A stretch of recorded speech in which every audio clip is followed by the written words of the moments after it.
Thank you for joining in today's Cryptid horror stories. The first story today is called The Soil of Sins, and this is a horror story about the Strigoi.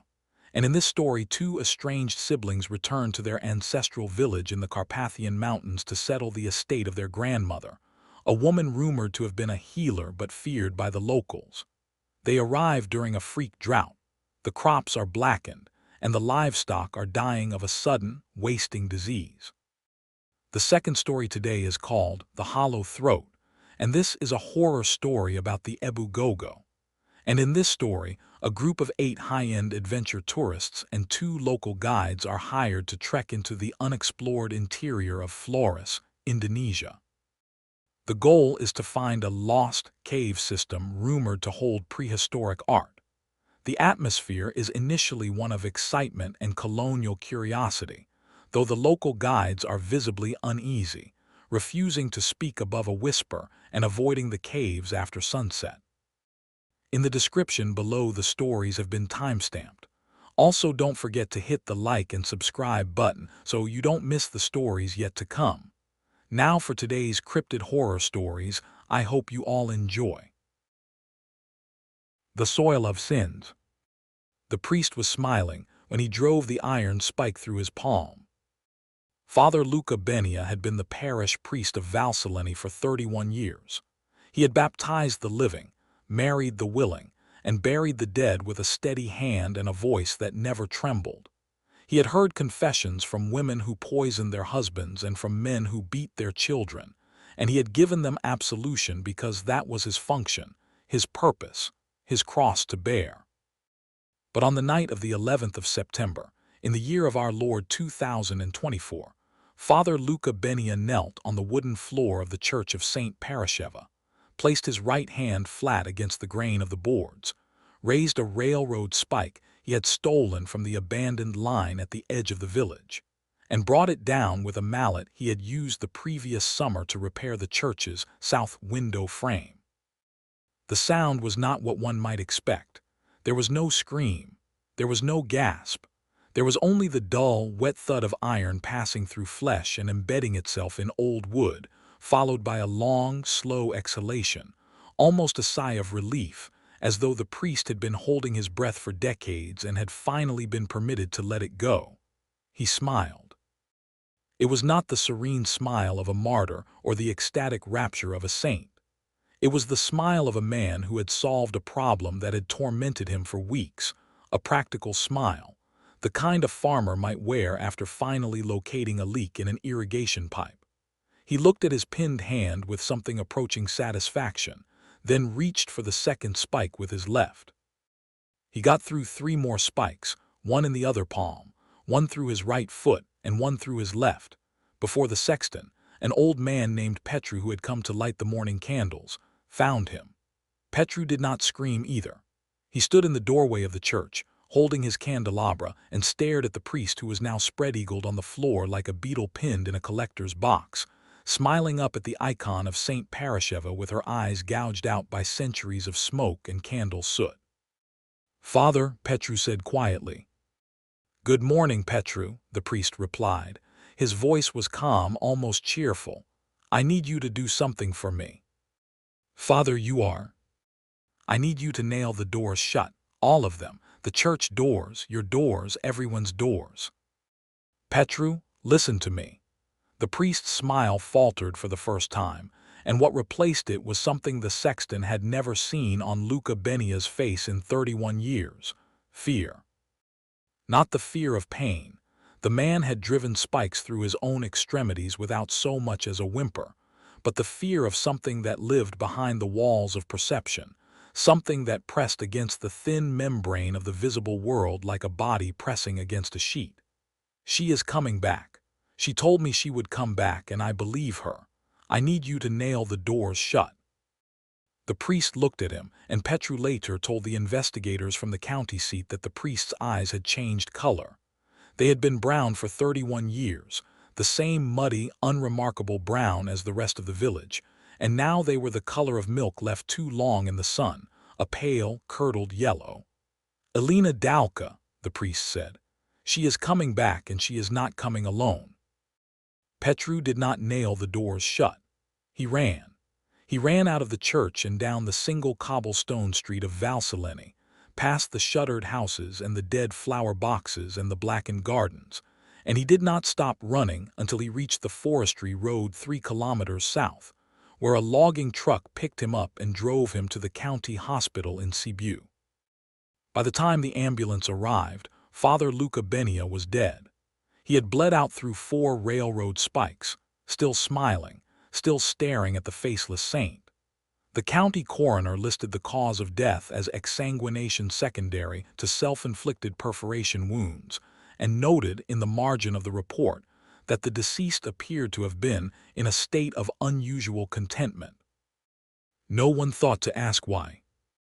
Cassie Dalka received the phone call about her grandmother's death on a Tuesday afternoon in March, while she was standing in the basement of the Romanian National Archives in Bucharest, arguing with a microfiche machine that had not developed a more cooperative disposition in the decades since its manufacture. Her phone buzzed against her hip, and she pulled it out with the resignation of someone who expected either a scam call or a message from her landlord about the boiler again. It was neither. It was a lawyer. "Miss Dalka," the voice was clipped professional. "My name is Andrei Popescu. I am calling on behalf of the estate of your grandmother, Elena Dalka, née Muresan, of Valsellini in Cebu County. You are listed as a co-beneficiary along with your brother, Julian Dalka." Cassie stared at the microfiche machine. "My grandmother died 3 years ago," she said. There was a pause on the other end, the kind of pause that lawyers deploy when they are about to say something that will complicate the conversation. "Miss Dalka, your grandmother passed away on the 14th of September, 2024. The death was registered late due to circumstances in the village. I will be frank with you. The village experienced a series of events in September of that year that delayed administrative proceedings. The death certificate was not filed until January of this year." "Circumstances," Cassie repeated. "I would prefer to discuss the details in person. I have documents that require your signature. There is a property, a house, a substantial plot of land, and the locals call it a crypt. It is a family burial chamber on the property. The estate is not inconsiderable." Cassie pulled the plug from the microfiche machine, which responded by making a sound like a cat being stepped on and then dying. "I haven't spoken to my grandmother in 15 years, she said. "I haven't spoken to my brother in 3. I'm not sure I'm the person you should be calling."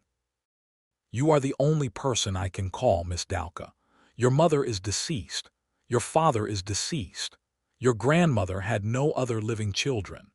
The estate reverts to you and your brother by operation of law. If you do not claim it, the property will escheat to the state, and I must tell you that the state has already expressed interest in the land due to a survey indicating mineral deposits."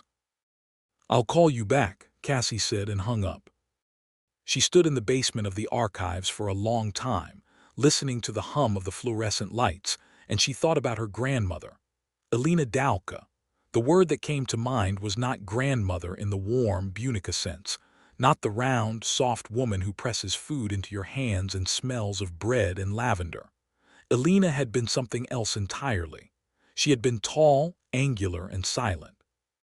She had lived alone in a house at the edge of a village that was afraid of her, and she had been called a healer, but the way people said the word made it sound like a diagnosis rather than a profession. "Elena, she is a healer."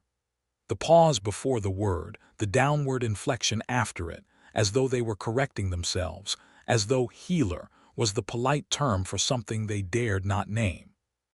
Cassie had been 13 the last time she had seen her grandmother. She and Julian had been sent to Valsellini for the summer by their mother, who was in the middle of a divorce. It had been 2 weeks of silence and strange food, and a house that smelled of dried herbs and something underneath, something mineral and deep, like wet stone. Elena had not spoken much. She had watched them with pale eyes, not blue, not gray, something in between, and she had cooked for them and given them beds and left them largely alone. But there had been one night. One night when Cassie had woken to use the outhouse and had found her grandmother standing in the garden in the dark, perfectly still, facing the mountains. She had been wearing only a nightgown. The moonlight had caught her, and Cassie had seen something she did not understand until much later. Her grandmother's shadow had been wrong. It had been too long, too angular, and it had moved, just slightly, when Alina herself had not. Cassie had gone back to bed and had not mentioned it to anyone. She had never returned to Valsellini. Now she was being asked to go back. She called Julian that evening. The phone rang 8 times before he picked up, which was normal for Julian. He lived in a state of perpetual disconnection from the practical world, a condition that his therapist attributed to complex trauma, and that Cassie attributed to the fact that Julian had always been the softer of the two of them, the one who felt things too deeply and processed them too slowly, the one who had inherited whatever genetic gift their family carried for sensitivity, and whatever genetic curse came attached to it. Cassie, his voice was thick. He had been sleeping or painting or both. Grandmother's dead, Cassie said. A long silence, then, when? September, apparently. They just registered the death. There's an estate. We need to go to the village to sign papers. Another silence, longer this time. She could hear him breathing, and she could hear something else, the scratch of charcoal on paper, probably. Julian drew when he was anxious. Valsellini, he said, as though tasting the word. I haven't thought about that place in years. I haven't either. Do you remember the garden? Yes. The shadow. Cassie closed her eyes. Of course he remembered. He had been in the bed next to hers that night. She had told him about it the next morning, whispering over breakfast, and Julian had gone pale. Not that Julian needed much excuse to go pale.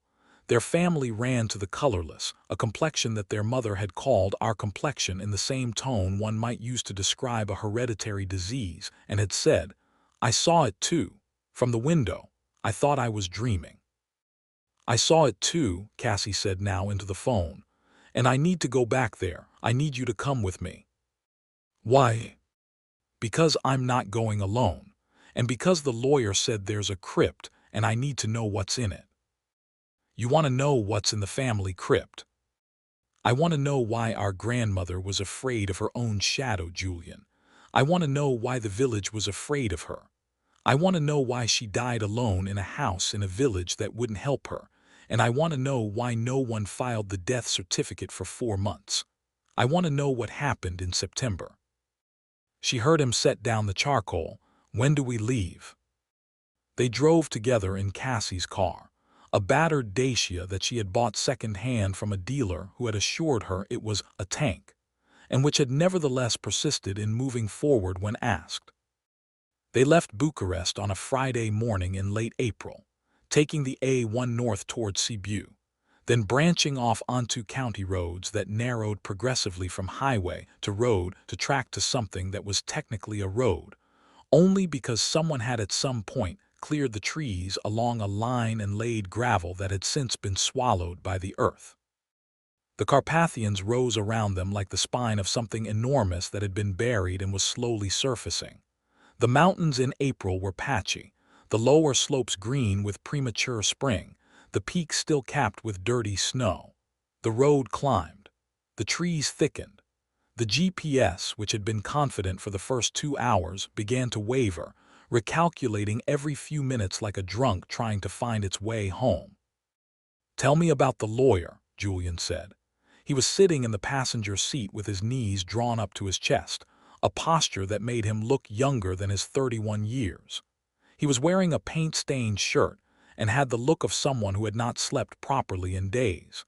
His eyes were red-rimmed and restless, darting from the windshield to the side mirrors to the tree line. His name is Popescu. He's based in Sibiu. He said the estate includes the house, the land, and a family burial chamber, a crypt, apparently, built into the hillside behind the house. He said there were circumstances in the village in September that delayed the death registration. He wouldn't elaborate on the phone. What kind of circumstances? He didn't say, but I looked it up. I searched the county news archives for September 2024, Valsellini. And Cassie hesitated. The car hit a pothole and something underneath it made a sound like a rib cracking. There was an incident, she said carefully. The county newspaper Gazzetta de Cebu reported a mass casualty event in Valsellini, 12 confirmed deaths. The article said it was a localized epidemic and that the area was quarantined for 2 weeks. No further details, no follow-up articles. I called the newspaper. The woman who answered the phone told me they no longer covered stories from Valsellini and hung up. Julian was quiet for a moment. Then, 12 deaths in a village of how many people? According to the last census, about 80. So 15% of the village died, and the newspaper stopped covering it. Yes. And our grandmother was one of the 12. Yes. And they didn't file her death certificate for 4 months. Julian. This is a bad idea, Cassie. I know. I'm serious. I know you are, but we're already on the road. He looked at her. She kept her eyes on the road, but she could feel his gaze, and she could see in her peripheral vision that he was pale. That particular, translucent pallor that ran in their family. The skin so thin you could almost see the veins beneath it, a complexion that their grandmother had also worn, and their mother, and that Cassie saw every morning in the mirror and tried not to think about. You always do this, he said quietly. You always decide what we're going to do, and then you start doing it before anyone can object. I'm a historian, Julian. I investigate things, it's what I do. You're not investigating a historical event. You're investigating your own family. That's different. It shouldn't be. It is, you know it is. She didn't argue. He was right, and they both knew it. But the road continued to climb, and the trees continued to thicken, and the GPS continued to recalculate, and the village of Valsellini continued to exist somewhere ahead of them at the end of this increasingly impassable track. And Cassie kept driving because stopping felt more dangerous than continuing. They arrived in the late afternoon, when the light was beginning to turn the color of old brass. Valsellini sat in a narrow valley between 2 ridges of the Carpathians, a collection of perhaps 40 houses arranged along a single street that followed the course of a stream so thin and so polluted with mine runoff that it had not been drinkable in decades. The houses were old, 18th and 19th century mostly, built of dark wood and river stone, with steeply pitched roofs designed to shed snow and small windows designed to keep out the cold and, Cassie suspected, other things. Some had been modernized. Satellite dishes sprouted from a few roofs like angular fungi, but most looked as they must have looked 100 years ago, dark and sealed and resistant to the passage of time in the way that mountain villages often are, as though change itself could not climb the road. The first thing Cassie noticed was the quiet, not the quiet of a sleeping village which has its own rhythm, the bark of a dog, the call of a child, the clatter of a kitchen, but the quiet of a place that had learned to be silent. As they drove slowly down the single street, she saw no people, no dogs, no children. The shutters on the windows were closed despite the warmth of the afternoon, and on the doors, on every door she could see, there were bundles hung from nails. She squinted as they passed and saw that the bundles were made of garlic and onions, tied with red string, fat and pendulous like the organs of some small animal strung up for butchering. That's not normal, Julian said. He had pressed himself against the passenger window and was staring at the bundles with focused intensity. It's traditional, Cassie said, garlic against. Don't say it. I was going to say against the evil eye. It's a folk custom. It's a folk custom to hang garlic on every door in the village and close your shutters at 3 in the afternoon. Cassie didn't answer. She had noticed something else, not just the doors. Some of the houses had garland hung not just on the doors but draped around the fence posts, the gate latches, the mailbox, wherever there was an opening, wherever there was a point of entry.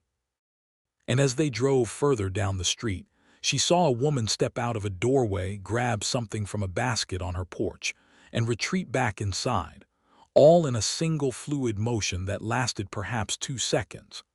But in those 2 seconds, Cassie saw that the woman was wearing a garland of garlic around her own neck, like a lei, like a necklace, like a noose.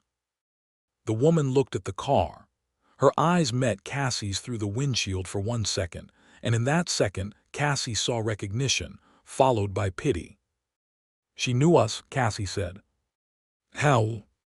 "The family look, that's what the lawyer called it, the family look." Julian touched his own cheek. The pallor. The pallor, the insomnia, the whatever it is. She saw it and she knew who we were. They reached the end of the village street, where the gravel track turned to dirt and began to climb toward the tree line. Set apart from the other houses, backs against the dark green wall of the forest, was a house that Cassie remembered with a clarity that surprised her. It was larger than the others, 2 stories, with a stone ground floor and a wooden upper story, and a roof so steep it looked like a folded hand. The whitewash on the stone had faded to the color of old bone. The windows were dark. The garden, which Cassie remembered as being meticulously kept, was a ruin, blackened stalks where vegetables had been, the earth cracked and split by the drought, and in the corner next to the outhouse, the spot where she had seen her grandmother standing in the moonlight all those years ago. The drought was everywhere. As they got out of the car, the smell hit them first. Dry earth, dead vegetation, and underneath it something else, something organic and wrong, like the smell of a wound that had been left untended. The fields that surrounded the village, visible on the slopes below, were not the golden brown of a healthy harvest. They were black, charred almost, as though the crops had been burned rather than dried.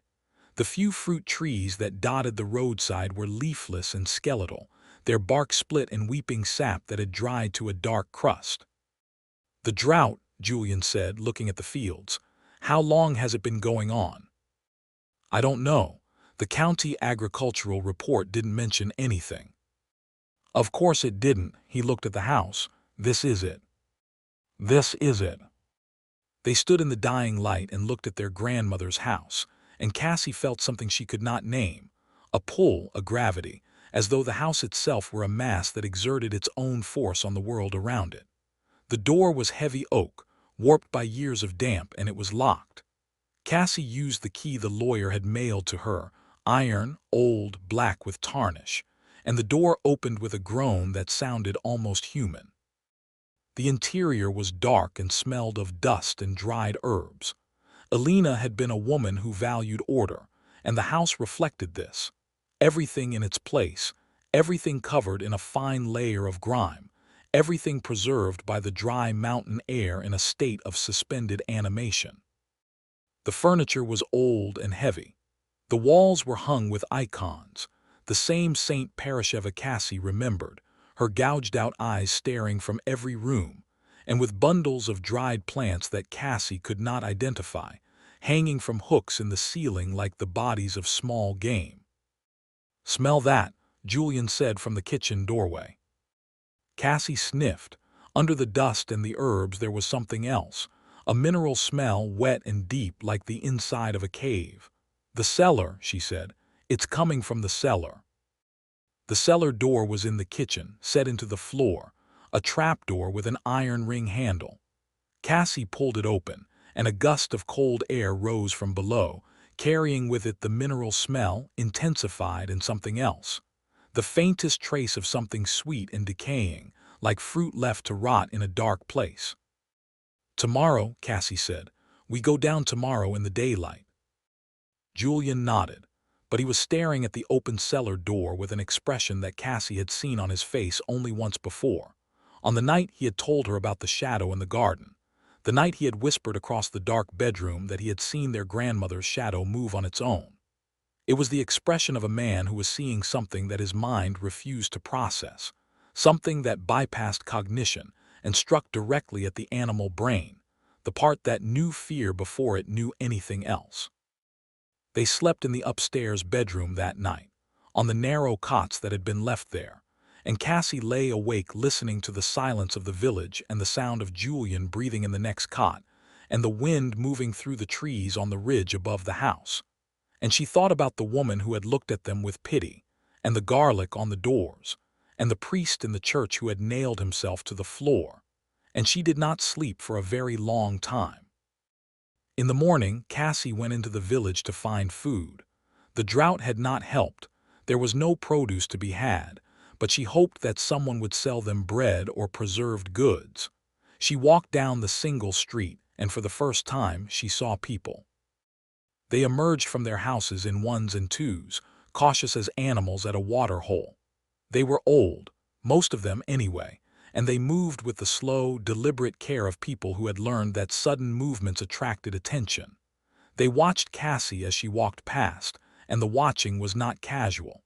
It was the focused, unblinking observation of people who were cataloging her features, measuring her against a template and finding matches. "You're the Dalka children," a woman said. She was sitting on a bench outside her house, wearing the garland of garlic, shelling beans into a bowl with gnarled hands. She said it without warmth, without hostility, without anything except a flat statement of fact. "Yes," Cassie said, "we're Alina Dalka's grandchildren." "You have the look." The woman's eyes traveled over Cassie's face, and Cassie felt examined in a way that was deeply uncomfortable, not the curiosity of a stranger but the appraisal of someone who was confirming a hypothesis. "The pale skin, the dark circles under the eyes. You don't sleep well, do you?" "I'm a historian, I work late." The woman made a sound that was not quite a laugh. "The Dalkas never sleep well, it's the blood. Your grandmother didn't sleep for the last 30 years of her life. She walked the house at night. We could see her lamp moving in the window." "What was she doing?" "What she always did, watching, waiting. She knew it would come back. She told us it would come back and we didn't believe her." The woman looked at Cassie with an expression that was hard to read, pity again, but also something else, something that might have been resignation or might have been anticipation. "You shouldn't have come back, child. The soil remembers." "What does the soil remember?" The woman went back to shelling her beans. "Ask your grandmother," she said. "She's in the cellar." Cassie stared at her. "My grandmother is dead." The woman didn't look up. "The dead don't always stay where you put them in this village, child. You should know that. It's in your blood." Cassie left her sitting on the bench and walked back up the street, past the garlic and the closed shutters and the silent houses, and she felt the eyes of the village on her back like hands pressing between her shoulder blades, and she did not look behind her. That afternoon, Julian found the creature. He had gone to the barn behind the house, a low, stone-walled structure with a sagging roof and a dirt floor, to look for tools. The stalls were empty except for rotted hay and rusted equipment. Julian was looking for an axe, something to clear the dead garden, and he was not being careful, because there was no reason to be careful in a barn in the middle of the afternoon, and that was when he saw it. It was in the last stall, pressed against the far wall. At first he thought it was a dog, large, hairless, crouched in the shadows. But the proportions were wrong. The body was too long, the legs too short, and the head, when it raised it, was not the blunt, friendly shape of a dog's skull but something narrower, more angular, with a jaw that extended too far forward and teeth that were visible even in the dimness. Too many teeth, too sharp, too even. And the tail. The tail was what stopped him. It was not a dog's tail. It was a long, thin appendage that rose from the base of the spine and extended backward like a vertebra stripped of flesh, and it was moving. Not wagging, moving with a deliberate, sinuous motion, as though it were feeling the air, tasting it, sensing the environment independently of the rest of the body. Julian stood in the barn doorway and looked at the creature, and the creature looked back at him. Its eyes were small and pale and set too close together, and they reflected the light from the doorway with a dull, wet sheen. It did not growl. It did not move. It simply watched him with the patient, clinical attention of something that was assessing whether he was a threat or an opportunity. Julian blinked. The creature vanished. Not fled, not scrambled away. Vanished. One moment it was there, crouched in the stall, its spine-tail weaving the air. The next moment the stall was empty. Julian stepped forward and looked at the dirt floor. There were prints, long, narrow, with a drag mark where the tail had traced the ground, but no creature. The air where it had been smelled of musk and something alkaline, like chalk dissolved in water, and there was a warmth lingering in the space. He backed out of the barn and walked to the house on legs that felt like they belonged to someone else. He found Cassie in the kitchen, standing over the open cellar door, shining a flashlight into the darkness below. "There's something in the barn," he said. Cassie looked up. "What kind of something?" "I don't know, it looked like a dog, a hairless dog, but it had a tail. It wasn't a normal tail, it was like a spine, like an extra piece of skeleton hanging off the back. And it was invisible." It was invisible. I looked at it, I blinked. It was gone, not gone like it ran away, gone like it was never there. But the prints were still in the dirt, Cassie, and the smell, and the heat. Cassie studied him. She knew Julian. She knew that he was prone to anxiety and that his imagination could be vivid, but she also knew that he did not hallucinate. He painted things that he saw, and the things he saw were things that were actually there, filtered through a perception that was more sensitive than most people's. Not less accurate, more accurate, too accurate, accurate to the point of being a liability. "Show me," she said. They went to the barn. The prints were still there, long, narrow, with the tail drag, and the smell was fading but still present. Cassie knelt and touched the dirt. It was warm, as though the earth itself had been heated from below. "The livestock," she said. "The lawyer mentioned the village livestock had been dying, a wasting disease." "You think this thing is killing the animals?" "I think this thing is eating the animals. And now we're here and she stopped. "We're what?" She stood up and brushed the dirt from her hands. "The woman in the village said something to me this morning. She said, 'The dead don't always stay where you put them in this village.' She said it was in our blood." Julian's face went a shade paler. "What does that mean?" "I don't know yet, but I think the answer is in the cellar." She looked at him. "I'm going down." "I'll come with you." The way he said it made it clear that this was not a negotiation. They went back to the house. Cassie took the flashlight and descended the cellar stairs into the dark below. The cellar was larger than the house above it, extending back into the hillside in a series of connected chambers carved from the limestone bedrock. The air was cold and damp and smelled of mineral and decay. Cassie's flashlight cut a narrow beam through the darkness, revealing shelves lined with jars, preserved fruit, pickled vegetables, and in the back chamber something else entirely. The journals were stacked in a wooden crate, perhaps 24 of them, bound in leather and filled with handwriting that Cassie recognized as her grandmother's. The script was small, cramped, precise, the handwriting of someone who had a great deal to say and limited paper to say it on. And it was in Romanian, with occasional phrases in a dialect that Cassie did not recognize, interspersed with words in what appeared to be Church Slavonic, and in the later journals, Latin. Cassie sat on the cold stone floor and began to read. The earliest journal was dated 1979. Alina would have been in her early 40s then. She had been born in 1937 in the village, and had lived there all her life except for a brief period in Bucharest as a young woman. The entries were initially mundane, weather notes, crop observations, household accounts. But by the third journal, 1983, the tone had shifted. March 14, 1983. The cows are sick again, 3 this week. They are not eating. They stand in the field and stare at the mountains, and when I approach them they do not react. They are being drained. I can see it in their eyes. The vitality is leaving them, drawn out through the mouth and the nose. I have told the villagers to hang garlic, but they will not listen. They think I am the cause. They have always thought I was the cause, but I am not the cause. I am the barrier. I am the one who keeps them down. Cassie turned pages. The entries grew more urgent, more fragmented. July 2, 1985. I went to the crypt last night. I checked the bindings. They are holding. The oak stakes are still in place, but the earth around the entrance has been disturbed.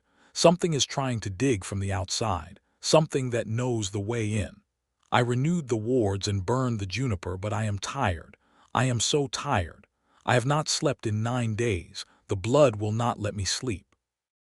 October 19, 1987. Father Benia came to the house today. He asked me to confess. I told him there was nothing to confess. He said the village had been reporting strange sounds at night, the sound of scraping, as though something were dragging itself across the ground, and he wanted to know if I had heard it too. I told him yes. I told him I heard it every night. He asked me what it was. I told him it was the family. He laughed. He thought I was making a joke. I was not making a joke. Cassie read faster, scanning the cramped pages for the core of what Alina had been trying to document. She found it in the 11th journal, dated 1991, in an entry that was written in a hand that trembled so badly the words were almost illegible. January 30, 1991. I must write this down so that someone will know, if not Cassandra, then someone. The family carries a taint. We have always carried it. It is not a curse. It is worse than a curse because a curse can be lifted. This cannot be lifted. It is in the blood, in the marrow, in the structure of the body itself. We are born with it. We die with it. And when we die, if we are not properly contained, we come back. The word for what we are is Strigoi, not the fairy tale Strigoi of the tourist books. No fangs, no bats, no romantic lords in capes. The real Strigoi is a contagion. It passes through the blood. When one of us dies, the body does not rest. It rises. Not immediately. Sometimes it takes weeks, sometimes years. But it rises and it returns to the place of its death, and it seeks the vitality of its own bloodline. It does not eat flesh. It drains life. It drains the warmth from living bodies, the breath from living lungs, and it feeds it back into itself, because the dead thing craves the living thing the way a drought craves water. My mother was Strigoi. She died in 1953 during the famine, and she was not pinned. She was buried in haste in the churchyard, unbaptized. I had not had time to baptize her because the priest was dead and the roads were blocked by snow, and she came back. I found her in the house 3 weeks after the funeral, standing in the kitchen, and she was not my mother. She was wearing my mother's body, but the thing inside it was not my mother. It was hungry. It was so hungry, and it was not alone. There are others in the family crypt, generations of them, uncles, aunts, great-grandparents, cousins who died in childhood, all of them buried in the crypt behind the house. All of them, for the most part, pinned, staked through the heart with oak or ash, their mouths filled with garlic, their hands bound with iron. But the stakes rot, the garlic dries, the iron rusts, and when the bindings fail, they rise. I have spent my life maintaining the bindings. I go to the crypt every week. I check the stakes. I renew the garlic. I burn the juniper to mask the smell of decay. But I am old now. I am tired. And I can feel the thing in my own blood stirring. I feel it at night when I cannot sleep. A pull, a gravity, a desire to go to the crypt and open the doors and let them all out. I am not yet dead, but the Strigoi in my blood is already awake, and it is calling to the others. If you are reading this, Cassandra, then I am dead and I am loose. Go to the crypt. Take ash stakes. Only ash will hold, not oak, not iron. Pin me, pin all of us. Do not let us rise. Do not let us come for you. You carry the blood. You carry the taint. And if we rise, we will not kill you. We will take you. We will pull you into the earth with us, and you will become what we are, and the contagion will continue, and the soil of this village will feed on the sins of our family for another generation. Do not bury me. Do not bury any of us. Burn what you can. Pin what you cannot. And do not, under any circumstances, come to the crypt at night. Cassie closed the journal. Her hands were shaking. The cellar was silent except for the sound of water dripping somewhere in the deeper chambers. Julian was sitting beside her, and he had been reading over her shoulder, and when she looked at him, she saw that his face was the color of tallow, waxy, translucent, the veins at his temples visible and pulsing with a heartbeat that was too fast. "Cassie," he said. I know. The creature in the barn. Yes. It's one of them, one of the family. Not one of the family, a precursor, a scout. The journals say the Strigoi can send out projections, parts of themselves. The hairless dog, the spine tail, that's not the Strigoi itself. It's a piece of one. A finger reaching out from the crypt to test the air. To test the air for what? For us, for the blood, for the vitality in the bloodline. She held up the journal. She wrote it, Julian, you carry the blood, you carry the taint. We're not just here to settle an estate. We're here because something called us here. Something in the crypt, something in the soil, something in our own bodies that is the same thing that's in the bodies of the dead down below. We were always going to come back. The blood brought us back. Julian stood up, he swayed, and Cassie grabbed his arm. How many? He asked. How many are in the crypt? I don't know. The journals mention generations. Dozens, maybe. And they're all waiting, pinned. But the pins are old. The garlic is dry. And grandmother was the last one who maintained the bindings, and she's dead, and she's down there too, and she wasn't pinned because nobody knew to pin her. She wasn't even properly buried. The lawyer said she died in September during the incident. They buried her in haste, like they buried her mother during the famine, in haste and without the proper bindings.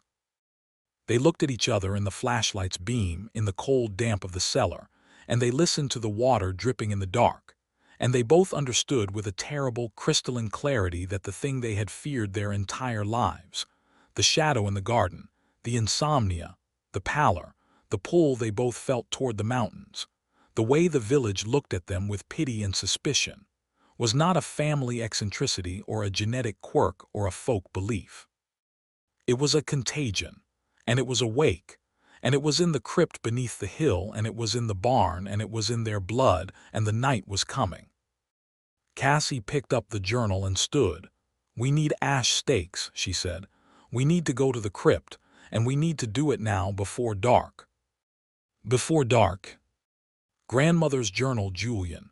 Do not under any circumstances come to the crypt at night. She wrote that for a reason.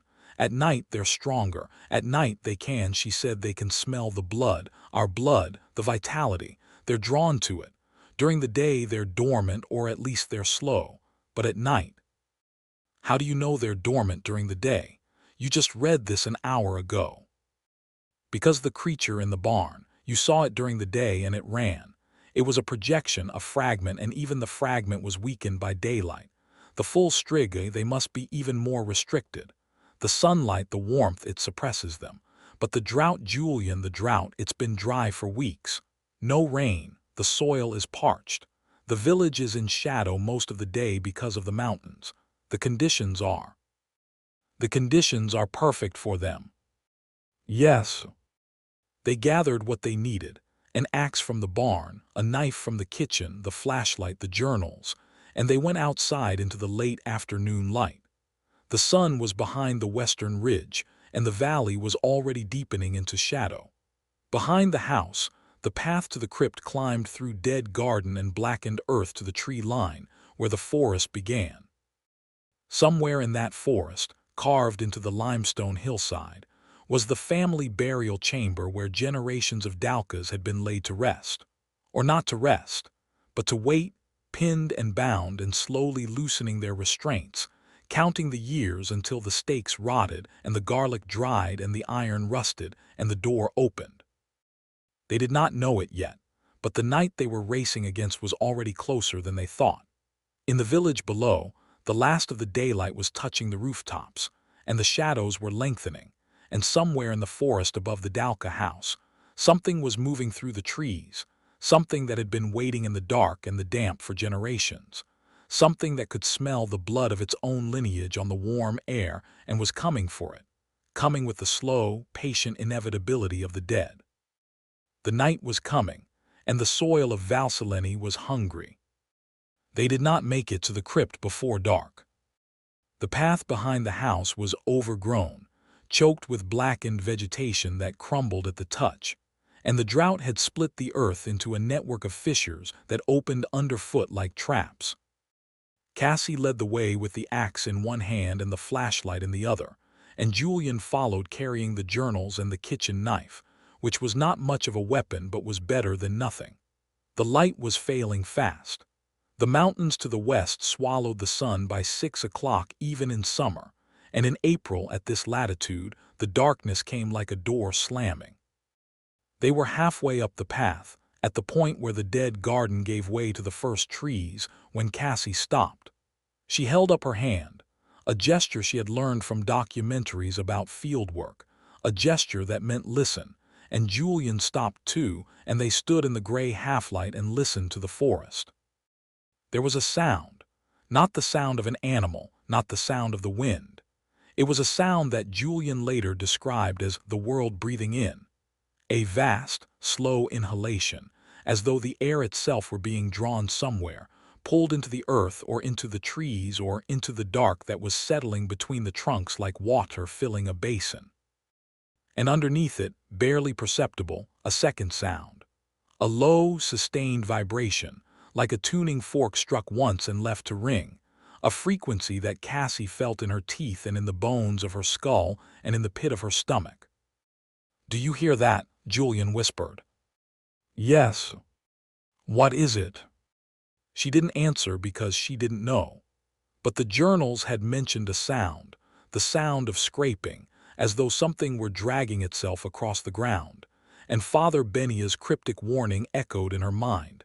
She is coming back, and she is not coming alone. "We need to keep moving," Cassie said. "The crypt can't be far. The journals describe it as being at the base of the ridge behind the house." They pressed on. The trees closed over them, and the last of the light was filtered through branches into a gray, underwater dimness.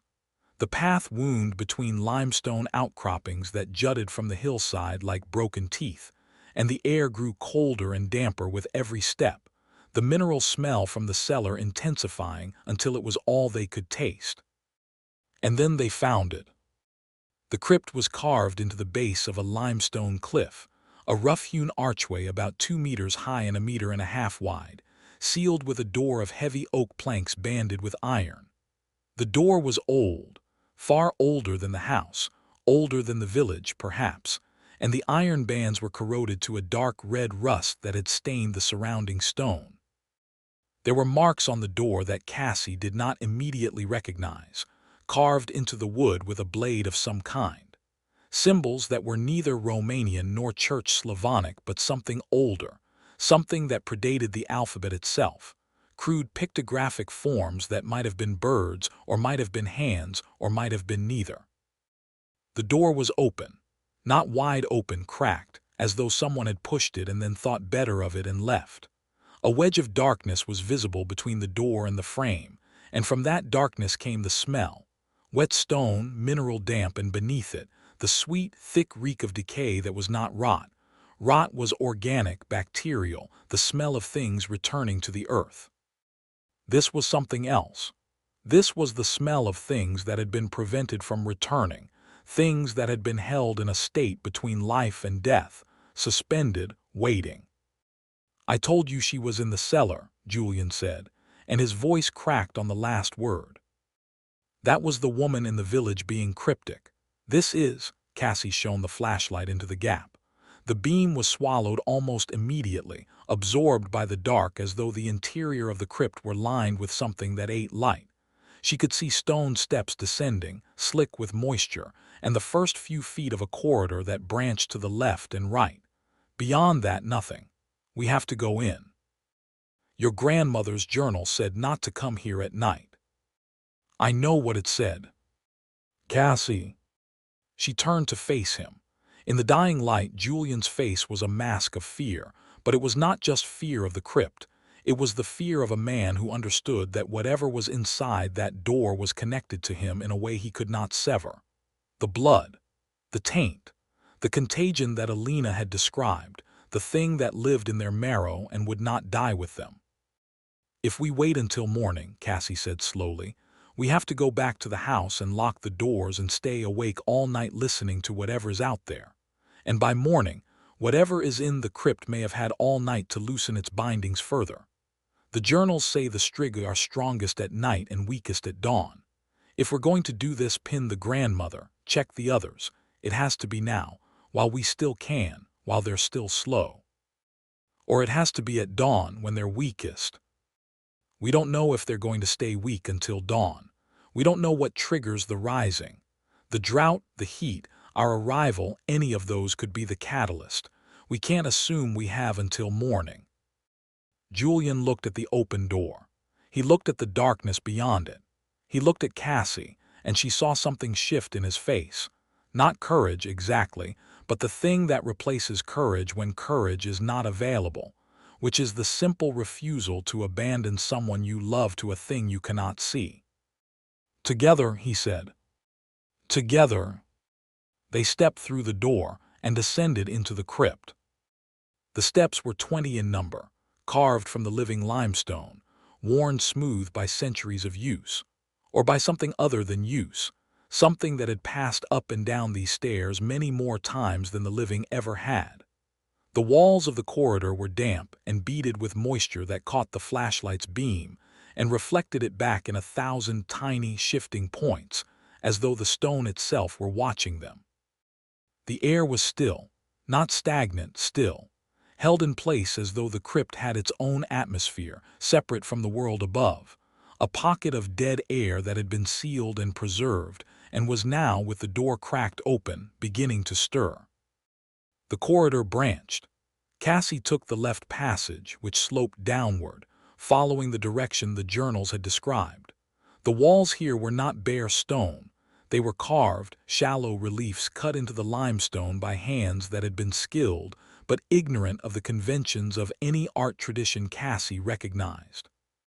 The figures were humanoid but wrong, elongated with heads too large and limbs too thin, and on their backs, raised from the stone in high relief, were structures that could only be described as spines, exaggerated, ridged spines that rose from the shoulder blades to the base of the skull, like the dorsal fin of a fish or the raised hackles of an animal. The Strigoi, Julian said. He was running his fingers over the carvings, his face rapt. Someone carved them. Someone saw them and carved what they saw. Or someone carved what they feared, Cassie said. Keep moving. The passage opened into a chamber. It was roughly circular, perhaps 10 meters in diameter, with a domed ceiling that rose 3 meters above their heads. The floor was packed earth, dry despite the moisture on the walls, and around the circumference of the chamber, set into shallow alcoves, were the dead.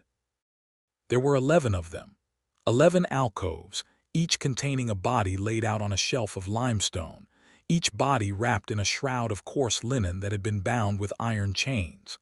The chains were old. Some were so corroded that they crumbled at a touch, and the shrouds were stained with a dark, organic residue that had seeped through the fabric over the years, the slow leakage of bodies that were not dead enough to stop producing fluids. Cassie moved the flashlight across the alcoves, counting. 11. The journals had mentioned generations, uncles, aunts, great-grandparents, cousins, but 11 seemed like too few. Then she looked more closely and saw that several of the alcoves were empty. Not unused, empty, the shelves bare, the chains removed, the shrouds gone. 5 of the 11 alcoves were empty. Only 6 still held their occupants. "Where are the others?" Julian asked. He was standing in the center of the chamber, turning in a slow circle, the journals clutched to his chest. "Loose," Cassie said. The word fell into the silence of the crypt like a stone into a well. 5 of them are loose. She approached the nearest occupied alcove. The body inside was small, a woman, or what had been a woman, now reduced by time to a framework of bone and dried tissue visible through the rotted shroud. The iron chains were wrapped around the torso, the wrists, the ankles. And in the chest, driven through the sternum, was a stake. It was oak. She could see the grain, the color, and it was old. The wood darkened with age and the tip blackened with something that might have been garlic paste or might have been the residue of the body's slow, unnatural decay. She checked the other occupied alcoves. Each one held a body, each body was chained, and each body was staked. But the stakes were old. The oak was soft with rot, and when Cassie pressed her thumb against the head of one, the wood gave slightly, crumbling at the edges. The garlic stuffed into the mouths of the dead, she could see it, dried to a pale powder in the hollowed cheeks, was years past its potency. The iron chains were rusted to the point of fragility. Alina had maintained the bindings as long as she could, but she had been one woman, aging, alone, and the dead had been patient. "The stakes are failing," Cassie said.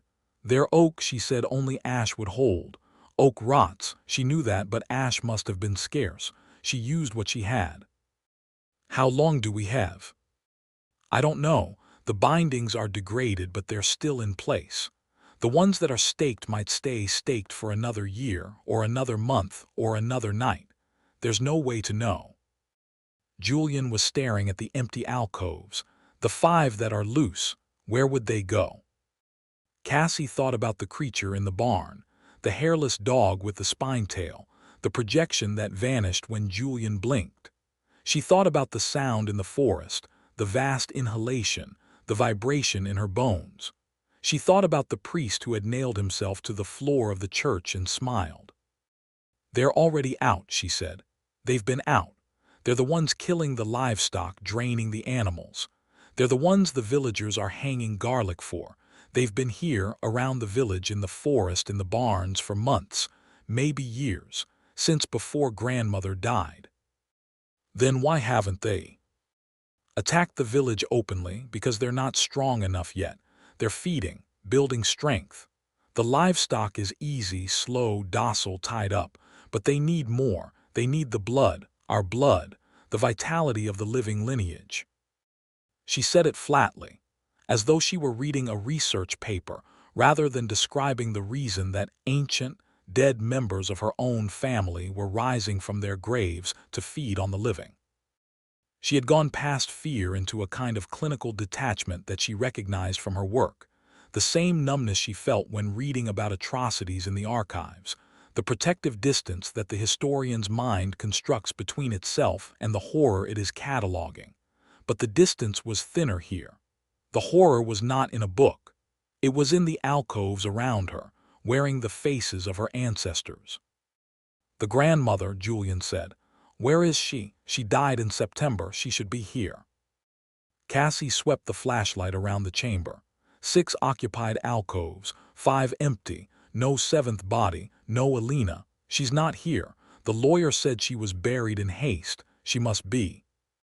"The churchyard. Father Benia would have buried her, in the churchyard, unpinned." They looked at each other. The implication settled over them like a weight.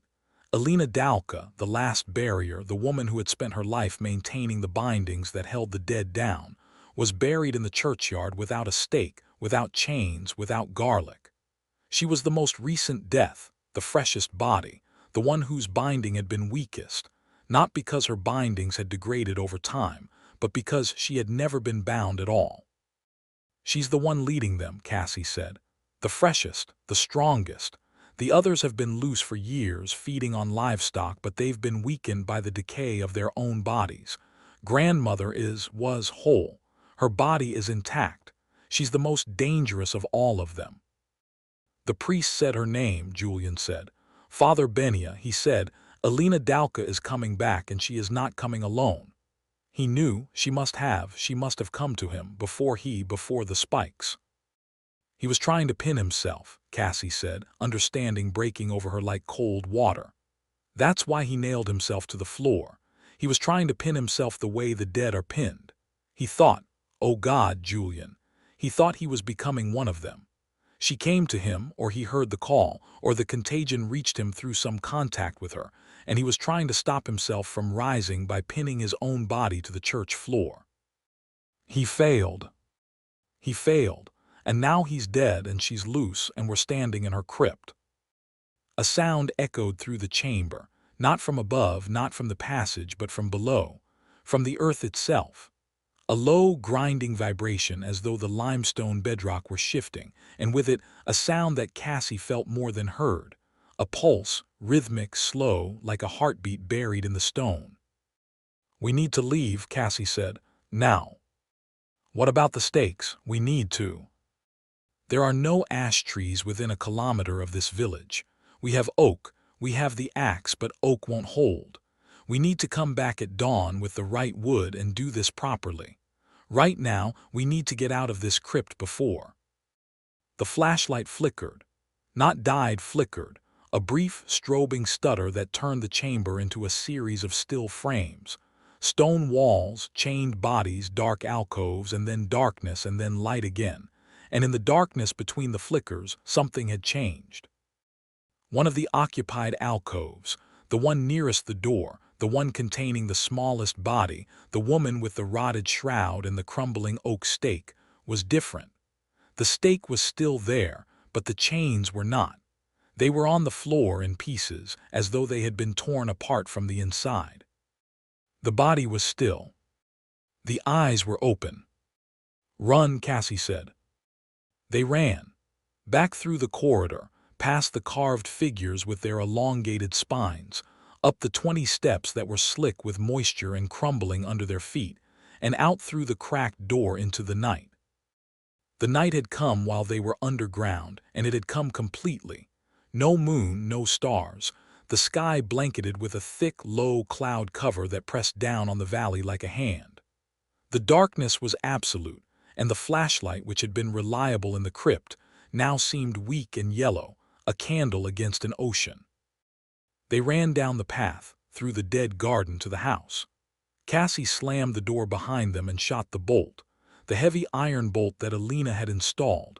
Cassie now understood, not to keep thieves out but to keep something else in or out or both, and they stood in the dark hallway, panting, listening to the silence of the village and the sound of their own racing hearts. "The eyes," Julian said. He was bent over, hands on his knees, his breath coming in ragged gasps. "Did you see the eyes?" "They were." "I saw them. They were open. The body was dead, Cassie. The shroud was stained with decades of decay, and the eyes were open and they were looking at us. They were following us with—" "I know, I saw them." They stood in the hallway and did not move for a long time.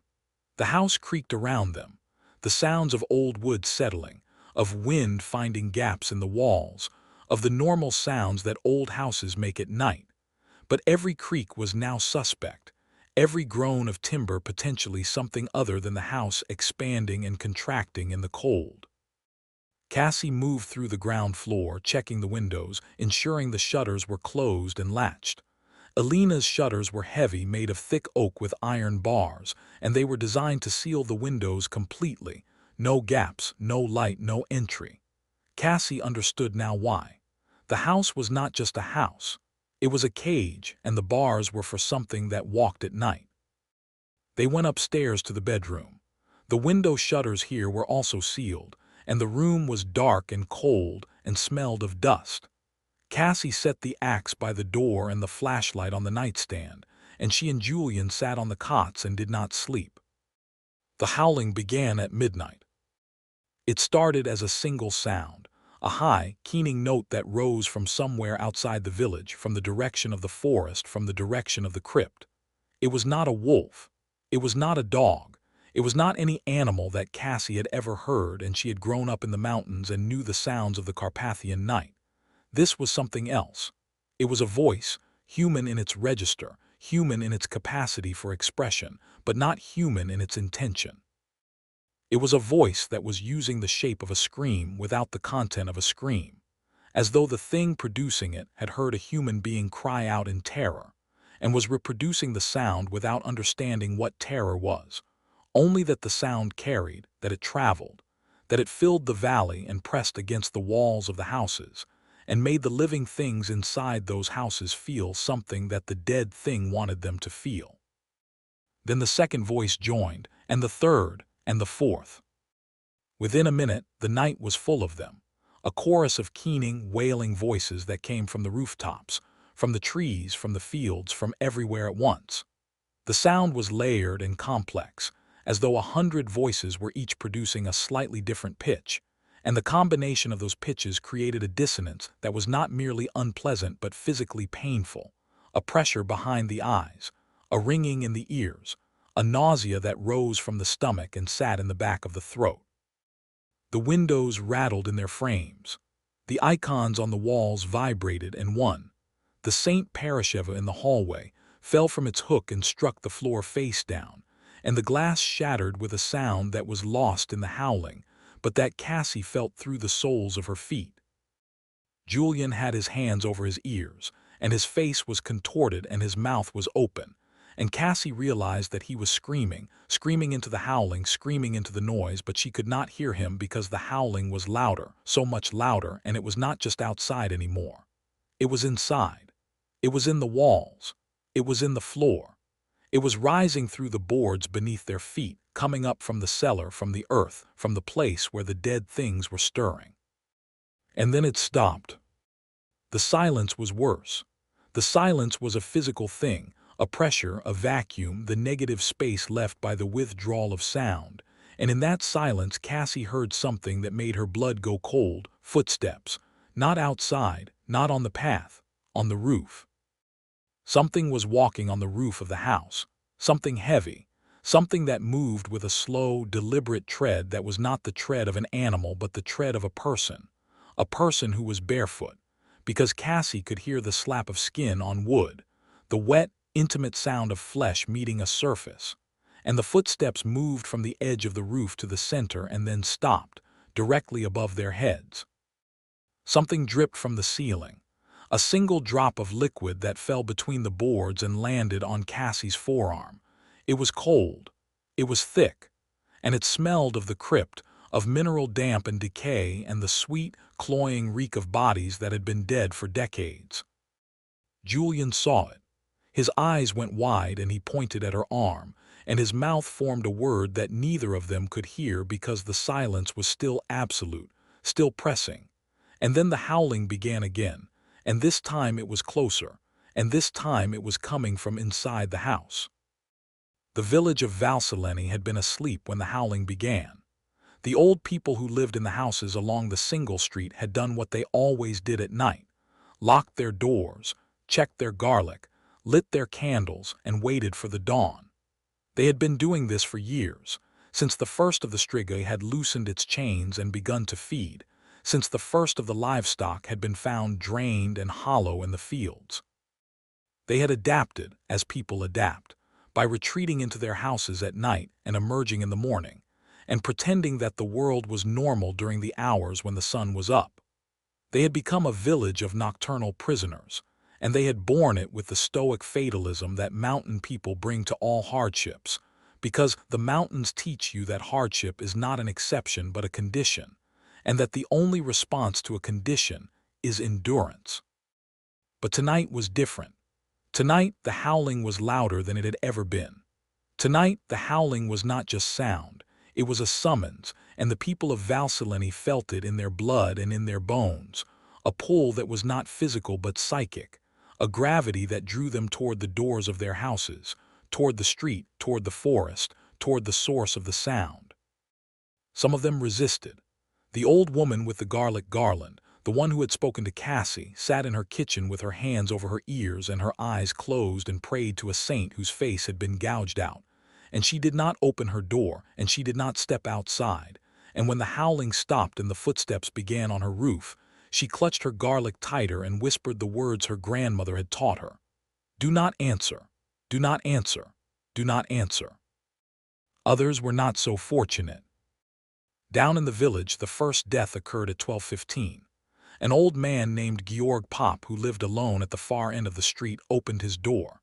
He did not know why. He would not be alive to explain.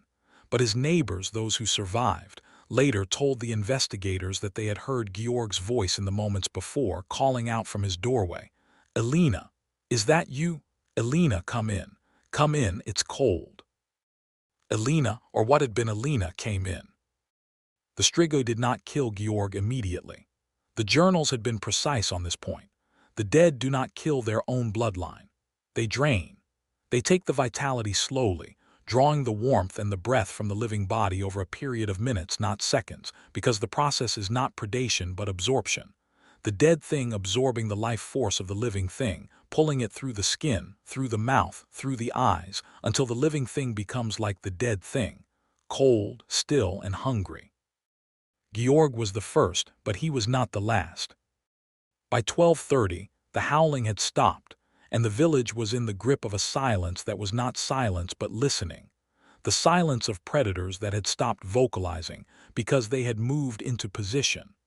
The Strigoi had descended from the rooftops and the forest and the fields, and they were in the street now, moving between the houses, and they were invisible.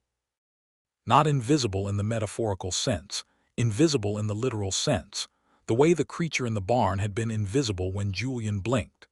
They bent light around themselves, or they did not reflect light, or they existed in a space between perception and reality that the human eye could not bridge. They were there.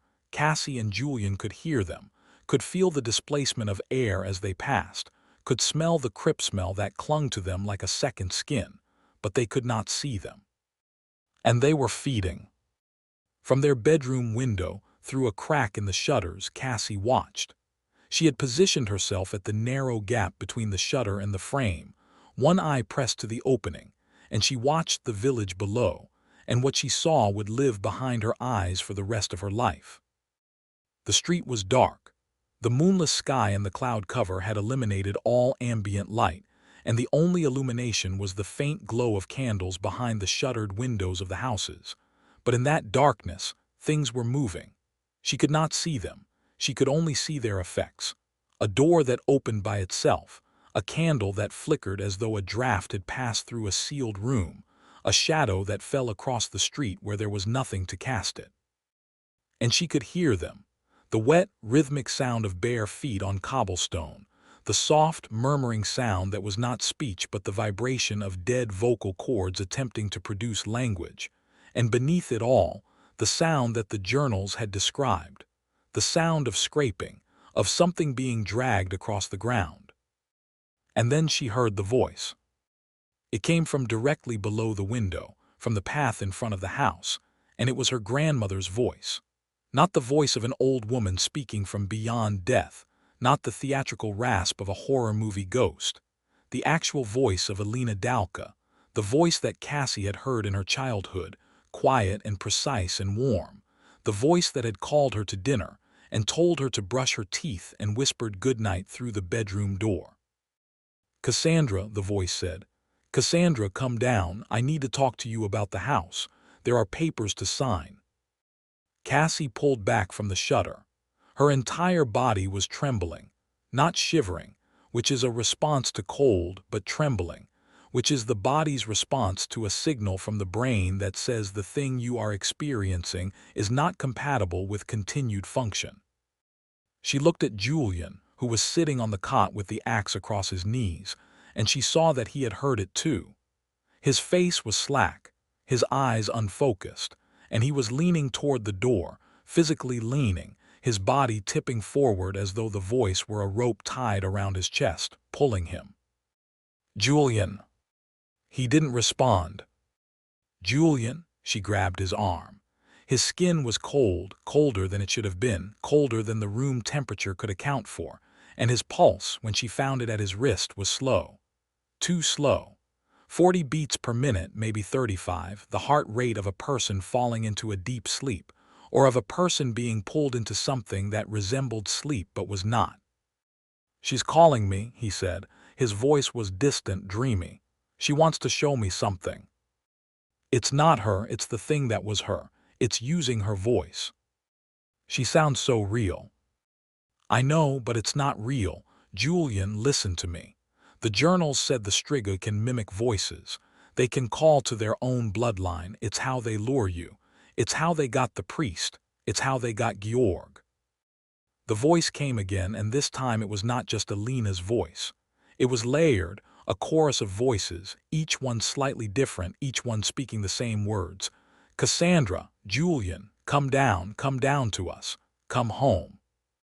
And underneath the words, a sound that was not a voice but a vibration, a low, subsonic pulse that Cassie felt in her own chest, in the rhythm of her own heart, and for a moment, a terrible, suspended moment, she felt the pull.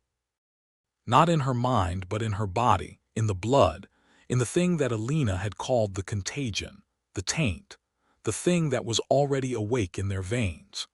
She felt the dead calling to the dead thing inside her, and the dead thing inside her answered, and she wanted to open the door and go down the stairs and step into the dark and let whatever was waiting take her. She picked up the axe. "We stay in this room," she said. "We do not go downstairs. We do not open the shutters. We do not answer the voice. We wait for dawn. Dawn is 6 hours away. Then we wait 6 hours. And if they get in?" Cassie looked at the axe in her hands. Oak handle, iron head. Not ash, not the right wood for a stake, but heavy and sharp enough to split a skull. "Then we fight." They did not sleep. They sat in the dark bedroom with their backs to the wall and the axe between them, and they listened to the sounds of the village dying.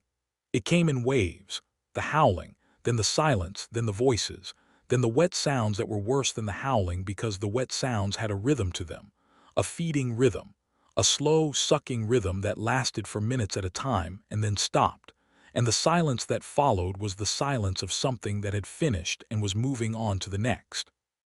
At one point, Cassie heard a child's voice. "Mama, Mama, where are you? I can't find you, Mama."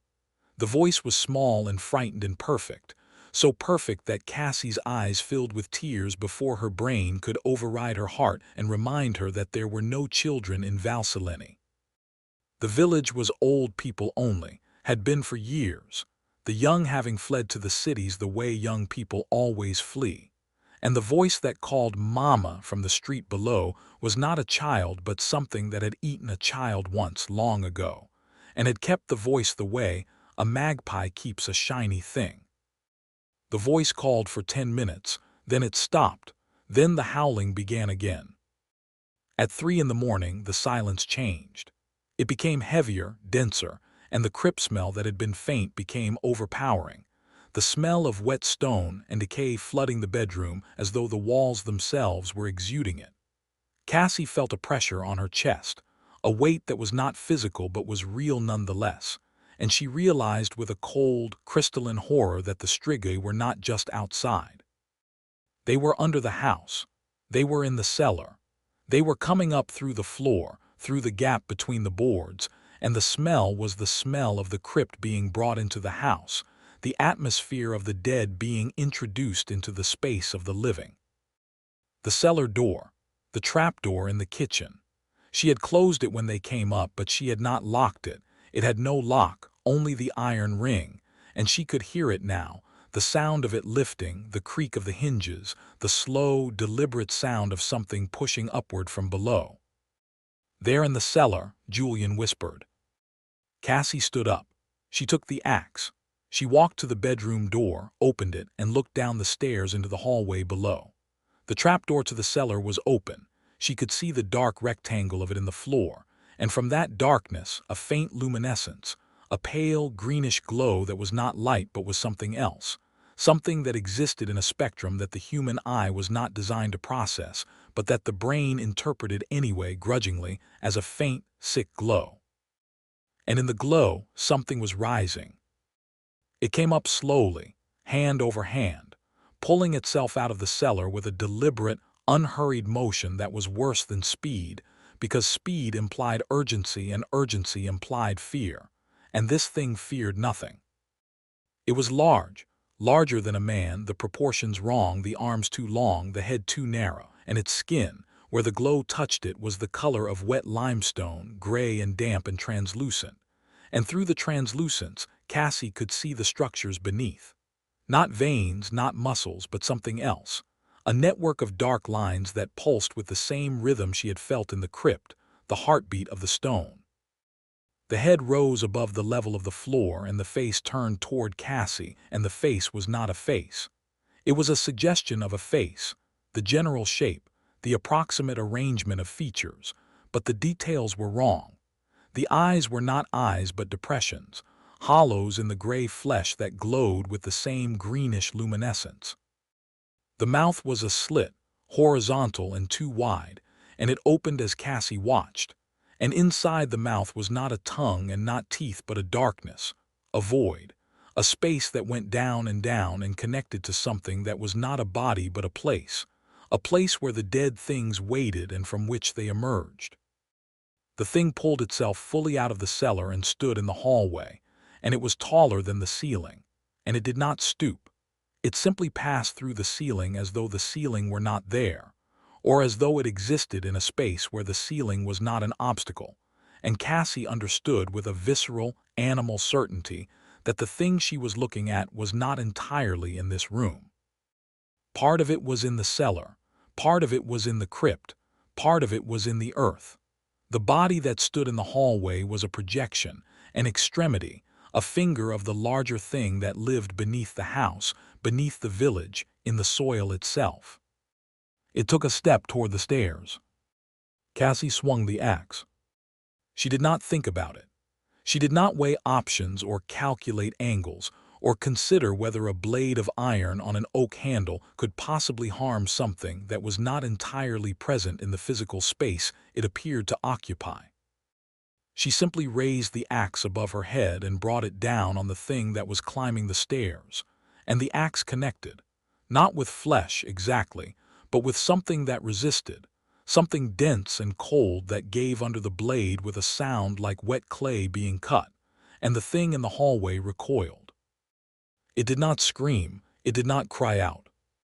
It simply pulled back, the arm that Cassie had struck withdrawing into the hallway below like a tentacle retreating into a hole, and the greenish glow pulsed, brighter for a moment, and then dimmer, and Cassie felt a wave of something that was not pain but was the opposite of pain, a pulling, a draining, a sensation of warmth leaving her body through the point where the axe had touched the thing, as though the axe were a conduit and her vitality was flowing through it into the dead thing on the stairs.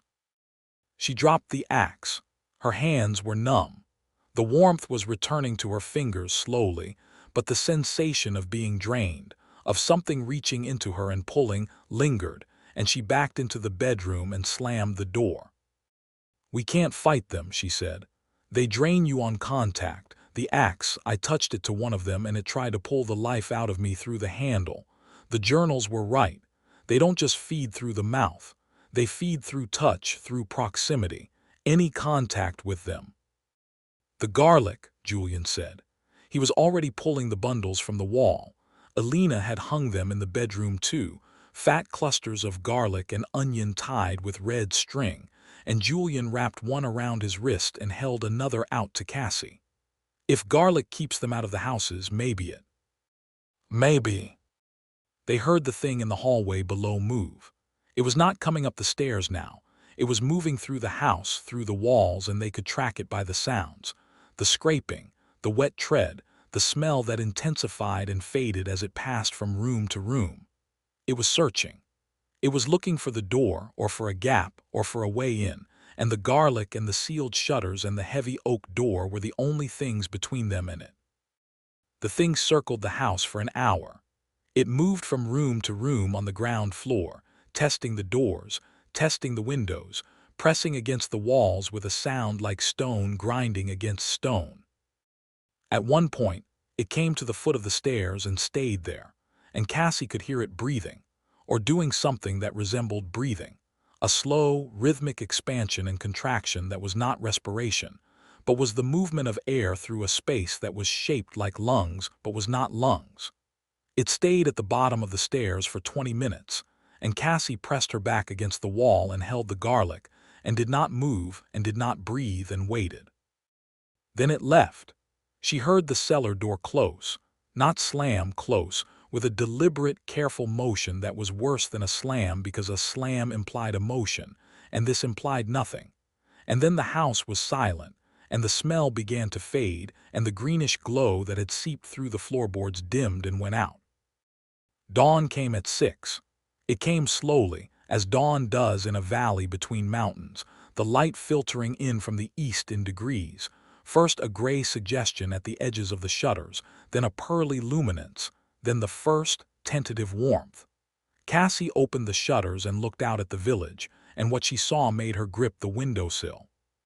Bodies, 3 of them lying in the street arranged, or rather, left, in positions that suggested they had been dropped where they died. They were the villagers, the old people who had lived in the houses along the street, and they were not merely dead. They were drained. Their skin was the color of parchment, dry and papery and drawn tight over the bones, and their mouths were open, and their eyes were open, and the expression on their faces was not horror but peace. A terrible, wrong peace. The peace of people who had been pulled gently into something and had not struggled because the pulling had felt like coming home. 3, Cassie said, 3 dead in the street. That's just the ones outside, Julian said from behind her. How many inside? They did not go down to check. Not yet. They waited until the sun was fully up, until the light was streaming through the shutters and the valley was warm and the birds, which had been silent all night, began to sing again. And then they went downstairs, past the closed cellar door, past the spot on the stairs where the thing had been, and out into the street.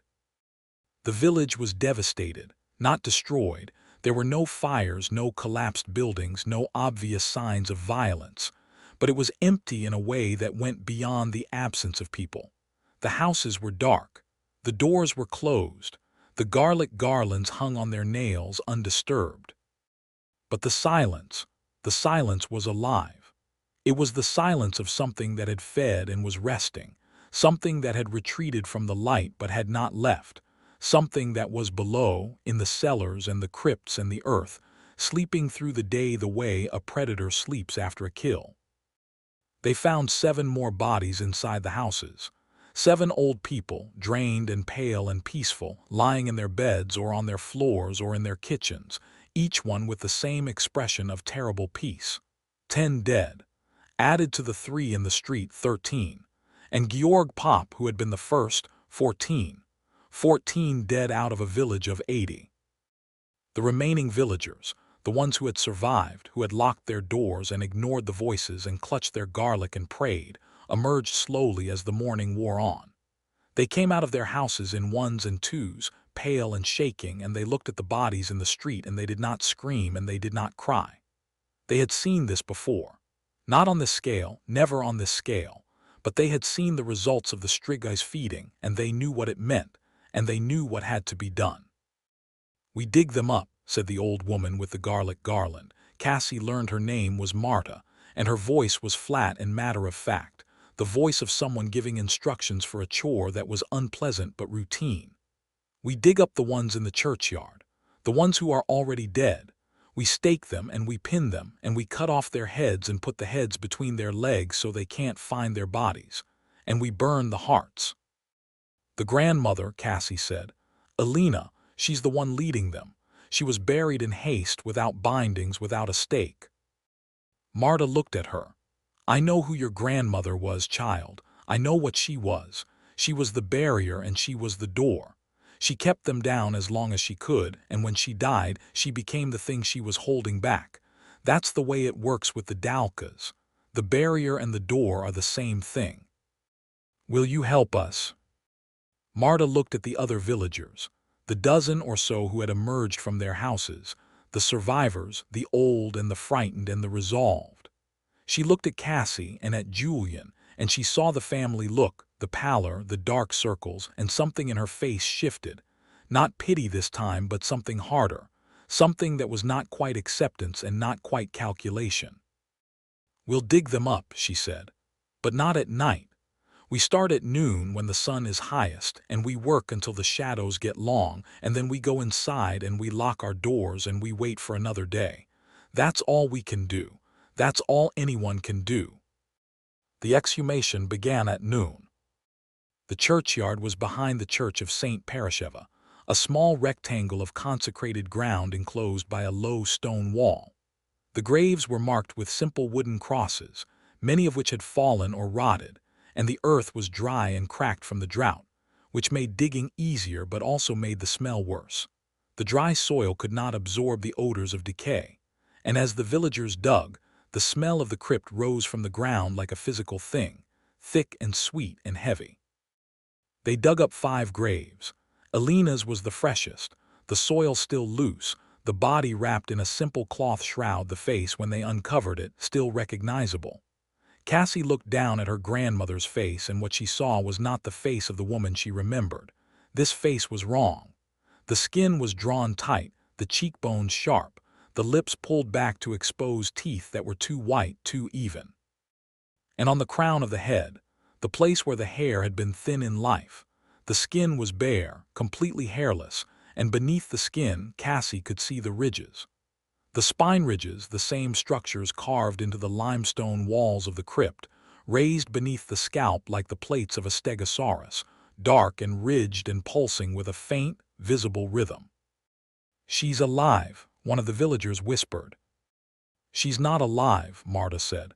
"She's not dead either, she's between. That's what the Strigoi is, the thing that is between, cut off her head." The villagers hesitated. Alina had been their neighbor for 60 years. She had healed their wounds, set their bones, delivered their children. She had been feared, yes, but she had been trusted too, in the way that one trusts the things one fears.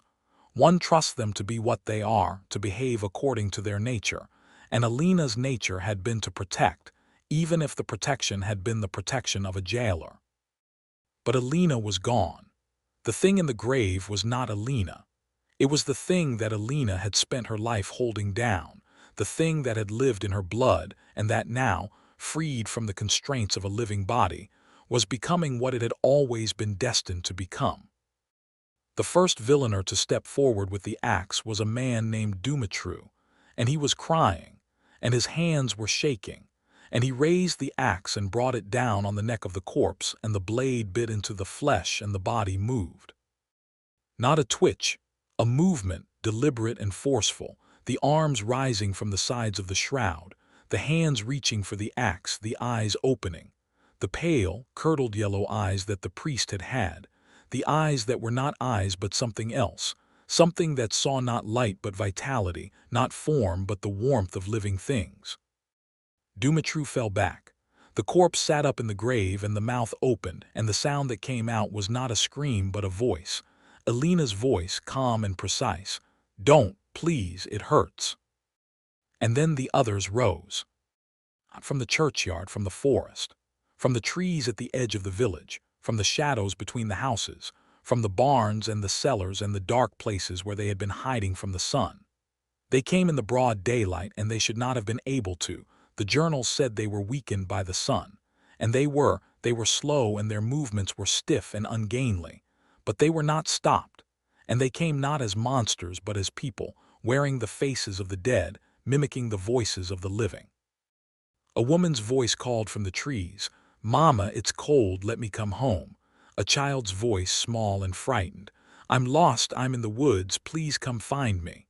A man's voice, urgent, "Help, I've fallen, I can't get up, please, someone help me." The voices were perfect. They were the voices of the dead villagers, the 14 who had been killed in the night, the ones whose vitality had been drained and whose voices had been collected, stored, replayed like recordings from a machine that did not understand the content but understood the function, that the sound of a loved one calling for help would bring the living to the door, would bring the living out of their houses and into the open, and into the reach of the things that waited. "Don't listen to them," Marta screamed. "Don't listen, they're not real, get inside now." But some of the villagers were already moving toward the voices.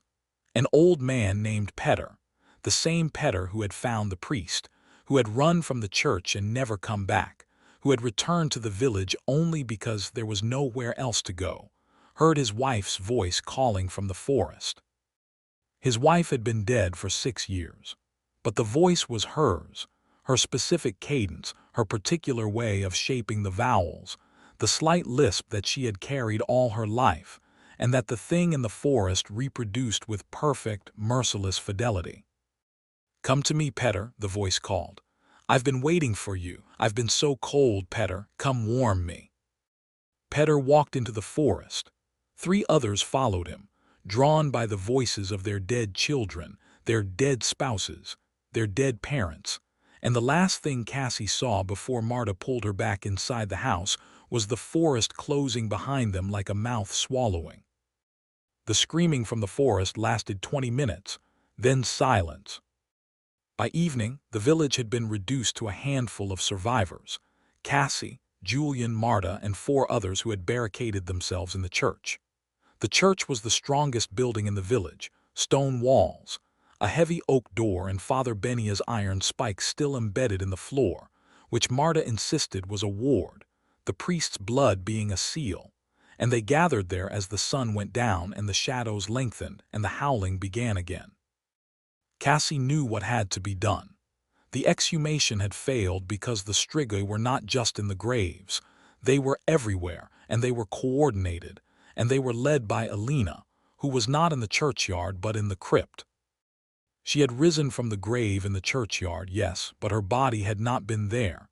Cassie had seen it sit up, had seen the eyes open, but the body itself had been a husk, a shell.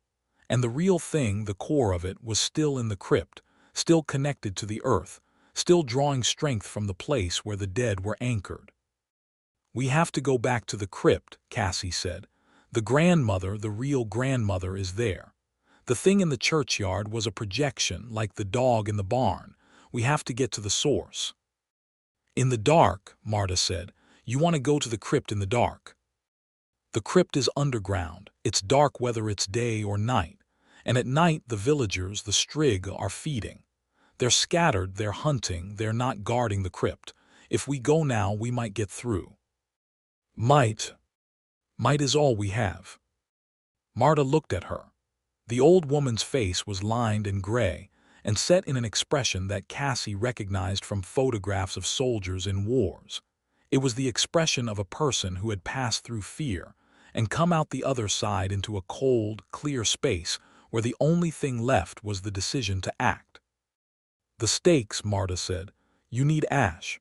There's an ash tree behind the Ionescu farm. I'll show you." They went in a group of 4.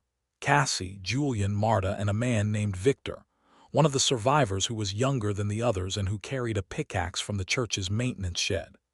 They moved through the village in the dark, staying close to the houses, avoiding the open street where the Strigoi were moving.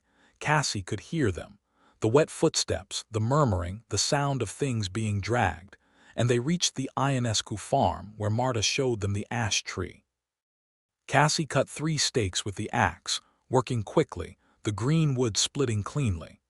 Ash, the wood that Alina's journals had specified, the only wood that would hold a Strigoi, because ash was the wood of the world tree, the Axis Mundi, the tree that connected the living world to the world of the dead, and a stake of ash through the heart pinned the dead thing to its own realm, anchored it to the place where it belonged.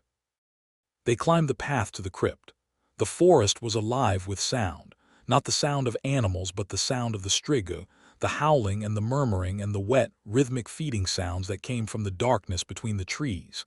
Cassie carried the ash stakes wrapped in garlic. Julian carried the axe. Marta carried a pot of rendered fat and a bundle of rags, a makeshift torch. Victor carried the pickaxe and a look of grim, terrified determination.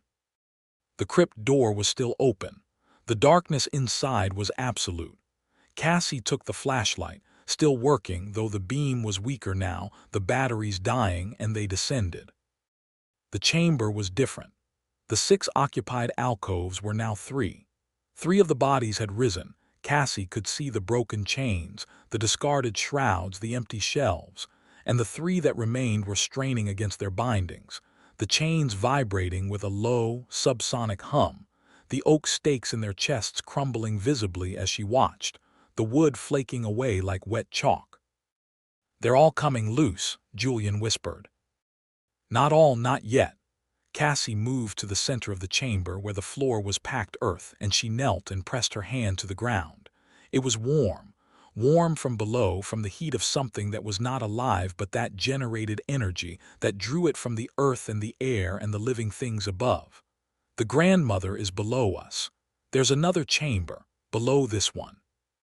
The journals didn't mention a lower chamber. The journals were written by a woman who was trying to keep the dead down, not explore the crypt. She may not have known, or she may have known and not written it down because she didn't want anyone to go there. She found the entrance behind the farthest alcove, a narrow shaft, barely wide enough for a person to squeeze through, descending into darkness. The smell that rose from it was the crypt smell intensified 100-fold, wet stone, decay, and something new, something that was not decay but growth. the smell of something that had been dead for a very long time and that was, impossibly, growing. Cassie went first. The shaft was vertical for the first 2 meters, then angled and became a narrow passage that she had to crawl through, the limestone scraping her back and her chest, the air so thick with the smell that she had to breathe through her mouth in short, shallow gasps. The passage opened into a second chamber, smaller than the first, perhaps 5 meters across, and in the center of the chamber something was sitting. It was Elena. Not the Elena of the churchyard, not the husk that had sat up in the grave with the pale eyes and the spine ridges. This was the real thing. The body was seated on the stone floor, legs crossed, hands on her knees, head bowed. She was wearing the clothes she had been buried in, a simple dark dress, now stained with the fluids of her own slow, incomplete decay, and her skin was the color of the limestone around her, gray and damp and faintly luminous. The spine ridges on her head were fully developed. They rose from the crown of her skull in a crest of dark, ridged bone that extended down the back of her neck and along her spine, disappearing beneath the dress, and they pulsed with a rhythm that was slow and deep, and that Cassie felt in her own heartbeat, the contagion in her blood responding to the thing in the room the way a tuning fork responds to another tuning fork struck at the same pitch. Elena raised her head. The face was her grandmother's face, but it was not. It was the face that her grandmother's face had been stretched over, the framework beneath the skin, the structure that the living Elena had spent her life suppressing, the thing that the blood carried and that the body expressed when the body was no longer alive enough to suppress it. The eyes were open, and they were not the pale, in-between eyes that Cassie remembered. They were yellow, bright, clear, animal yellow, and they were not just looking at Cassie but reading her, scanning her, analyzing her, assessing the vitality that flowed through her veins with a precision and a hunger that was not emotional but biological, the hunger of an organism for the specific nutrients it requires. "Cassandra," Elena said. Not the mimicked voice from outside the window, this was Elena's own voice, but it was wrong, deeper, resonant, as though the vocal cords had been replaced with something thicker, something that produced sound not through vibration but through a different mechanism, a mechanism that Cassie could feel in her bones rather than hear with her ears. "You came. I knew you would. The blood always comes back. I'm here to pin you, grandmother. I'm here to put you down. You can't put down what's already in you, child." Elena smiled, and the smile was the worst thing Cassie had ever seen, because it was not malicious and it was not cruel and it was not the smile of a monster. It was the smile of a grandmother seeing her grandchild after a long absence, warm and genuine, and full of something that, in a living person, would have been love. "You feel it, don't you? The pull, the warmth leaving your fingers.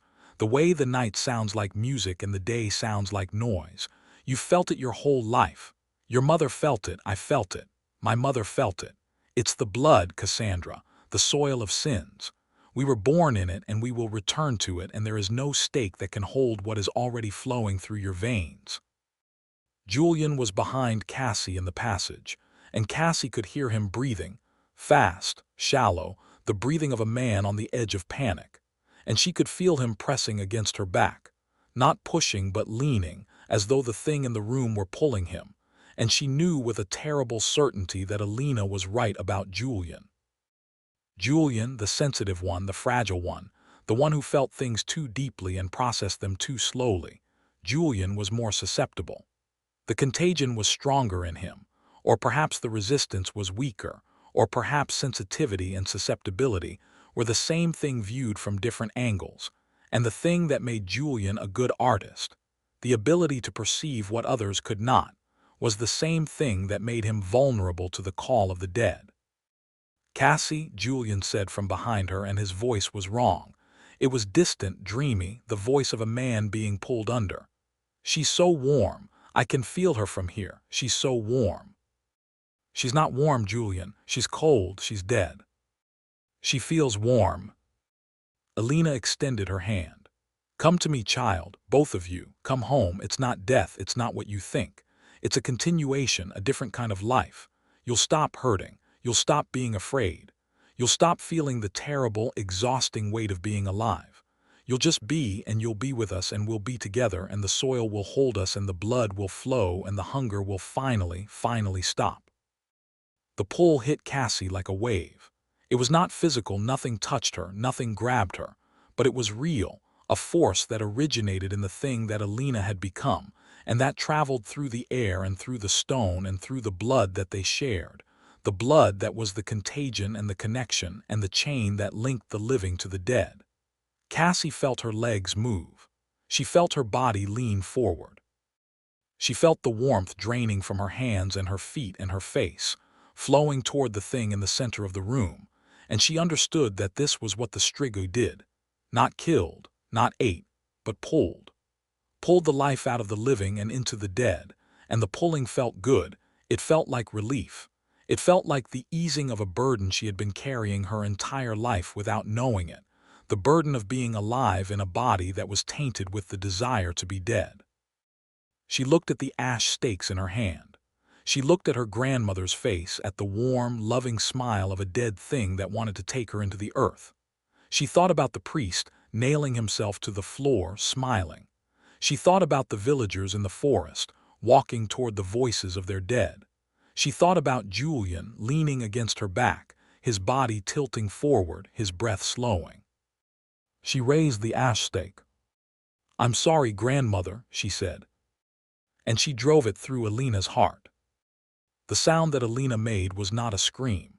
It was a frequency, a vibration that passed through the stone and the air and Cassie's body and made her vision blur and her teeth ache and her ears fill with a pressure that was not pain, but was the sensation of something being released, something that had been held for a very long time, and that was now, finally, after decades of containment, being let go.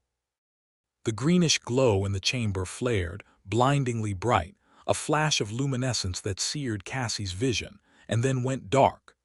Alina's body convulsed, the spine ridges on her skull contracting, the yellow eyes going wide and then dimming, and the warmth, the terrible, seductive warmth that Cassie had felt pulling at her, reversed. It was not flowing out of her anymore. It was flowing back in, returning to her extremities, filling her hands and feet with the pins and needles sensation of blood returning to tissue that has been deprived.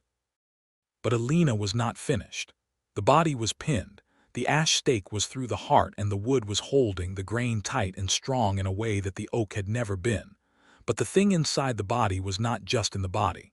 It was in the earth. It was in the stone. It was in the soil of the valley and the water in the stream and the roots of the trees, and it spoke one last time, not through the mouth of the corpse but through the walls of the chamber, through the stone itself, a voice that was everywhere and nowhere. "You carry the blood, Cassandra, you carry the taint. You can pin the body but you cannot pin the blood. It's in you, it's in your brother, it's in every child you'll ever have and every child they'll ever have. The soil of sins doesn't forget, it waits. And it will rise again in your blood, in your children's blood, in the blood of your children's children. You didn't kill me, you just delayed me." And then silence. True silence, not the pressing silence of the dead, but the empty silence of a thing that has been stopped, for now, by a piece of ash wood and the will of a woman who carries the same taint in her veins. Julian collapsed. He fell forward through the passage, and Cassie caught him and pulled him back, and he was unconscious, not dead, not drained, but emptied, the thing that had been pulling at him severed by the staking of the grandmother, and his body had simply shut down, like a machine whose power source has been cut. "Victor," Cassie shouted, "help me." Victor came through the passage, and together they pulled Julian up the shaft and into the upper chamber and up the stairs and out of the crypt and into the night air, which was cold and clean and smelled of nothing. No crypt smell, no decay, no mineral damp, just the mountain air and the scent of pine and the faint, distant smell of smoke. Smoke. The village was burning. One of the survivors, a woman named Ilona, who had been hiding in her house and who had, in the chaos of the night, knocked over a candle in her panic, had set her own house on fire, and the fire had spread to the next house and the next, and the dry wood and the drought and the wind from the mountains had turned the village into a bonfire. The flames were visible from the path to the crypt, orange and yellow against the dark sky, and the light they cast was the first real light Cassie had seen in hours. They ran down the path through the dead garden past the house, which was not yet burning but would be soon, to the road. Marta was ahead of them, moving with a speed that belied her age, and behind them, the sounds from the village were not just the crackling of fire but the sounds of people, screaming, shouting, the sounds of the survivors turning on each other in the firelight, unable to tell who was human and who was not, unable to distinguish the living from the dead in the confusion and the smoke and the panic. Cassie saw it as they ran past the last house, two figures in the road grappling, one of them shouting, "You're one of them. I see your eyes are yellow." And the other one shouting, I'm not, I'm alive. Look at me, I'm alive." And then a sound, a wet, heavy sound, and one of the figures fell and the other stood over it, holding something dark and heavy, and the light from the burning houses showed blood on the cobblestones. They kept running. They reached the valley road by dawn. Cassie, Julian, who had regained consciousness and was walking but silent, his eyes fixed and distant, Marta and Victor. 4 survivors. The car was where they had left it, and the key turned and the engine started and Cassie drove. They did not speak for the first hour. Marta sat in the back seat with Julian, holding his hand, and Victor sat in the passenger seat staring at the road ahead.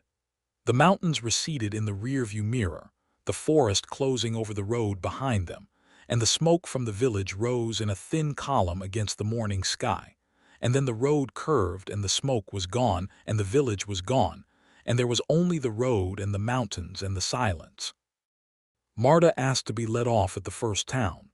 She had a sister in Medias, she said, and she would go there, and she would not come back to Valsellini, and she would not talk about what had happened, and she asked Cassie, as she got out of the car, to do the same. "Don't talk about it," she said. "Don't write about it, don't make it a story. Stories give things shape and shape gives things life.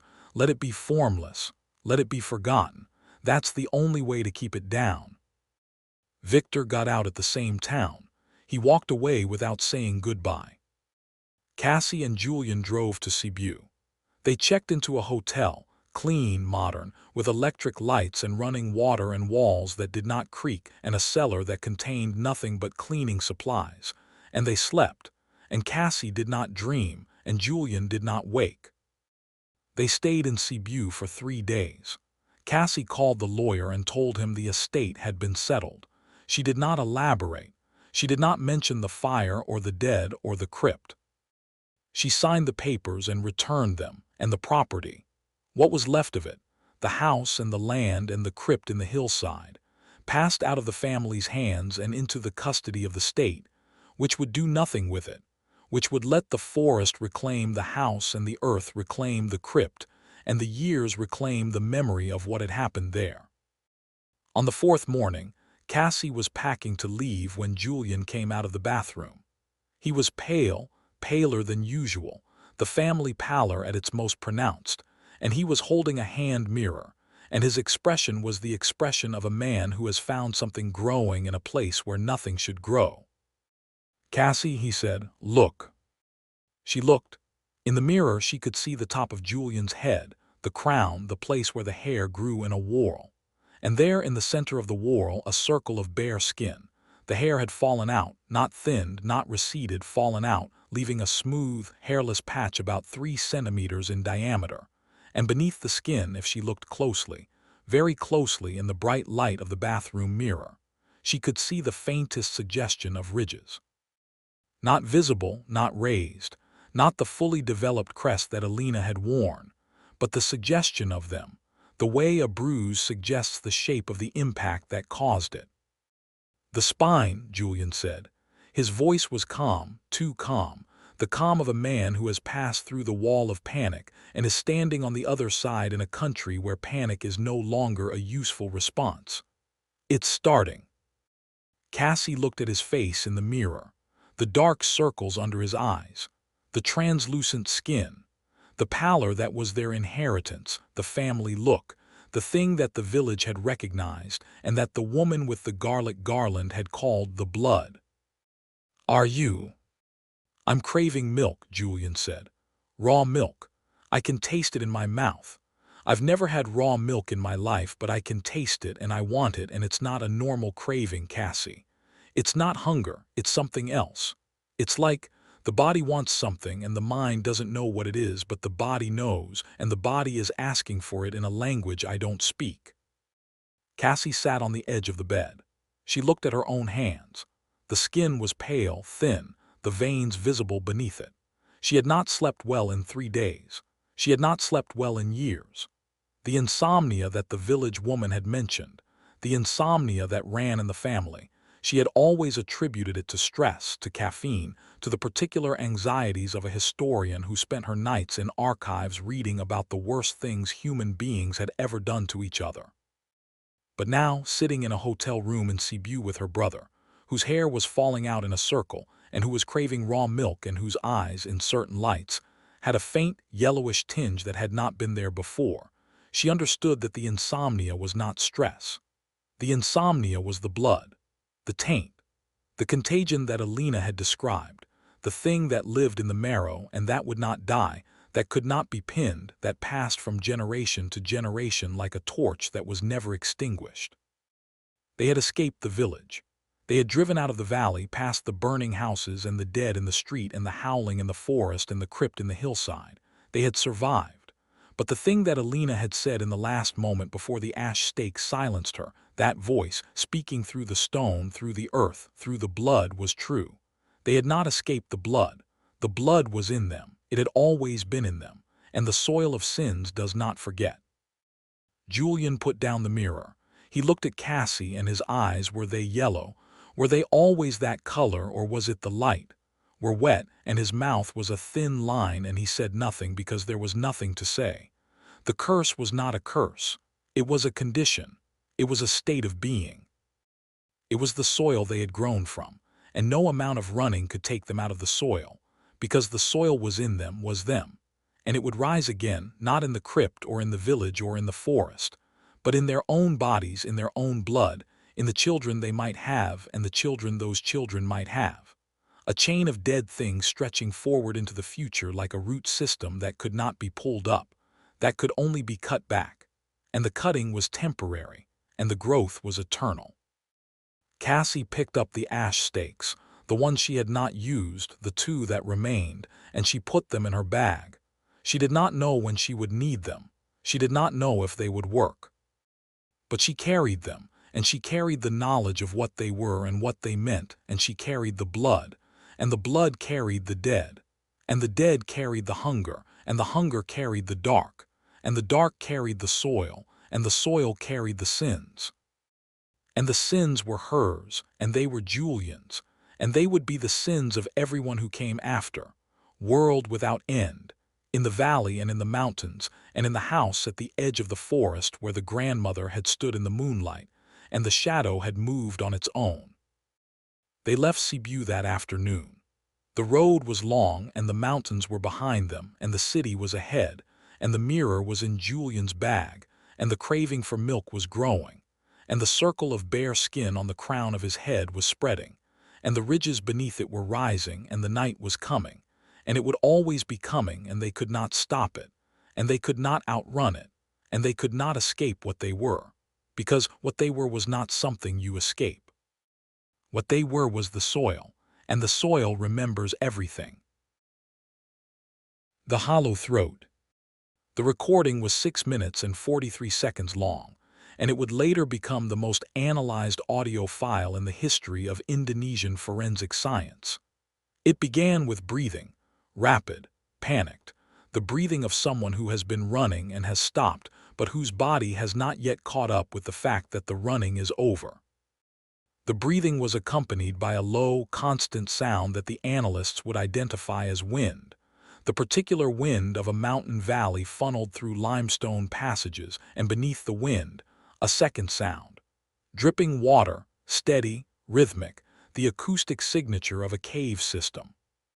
Then the woman's voice. "Stop," she said. The word was stretched, pulled thin by hysteria, and it was followed by a gasp and then by another word. "Stop mimicking my daughter's voice." A pause, breathing. Then louder cracking. "She doesn't sound like that.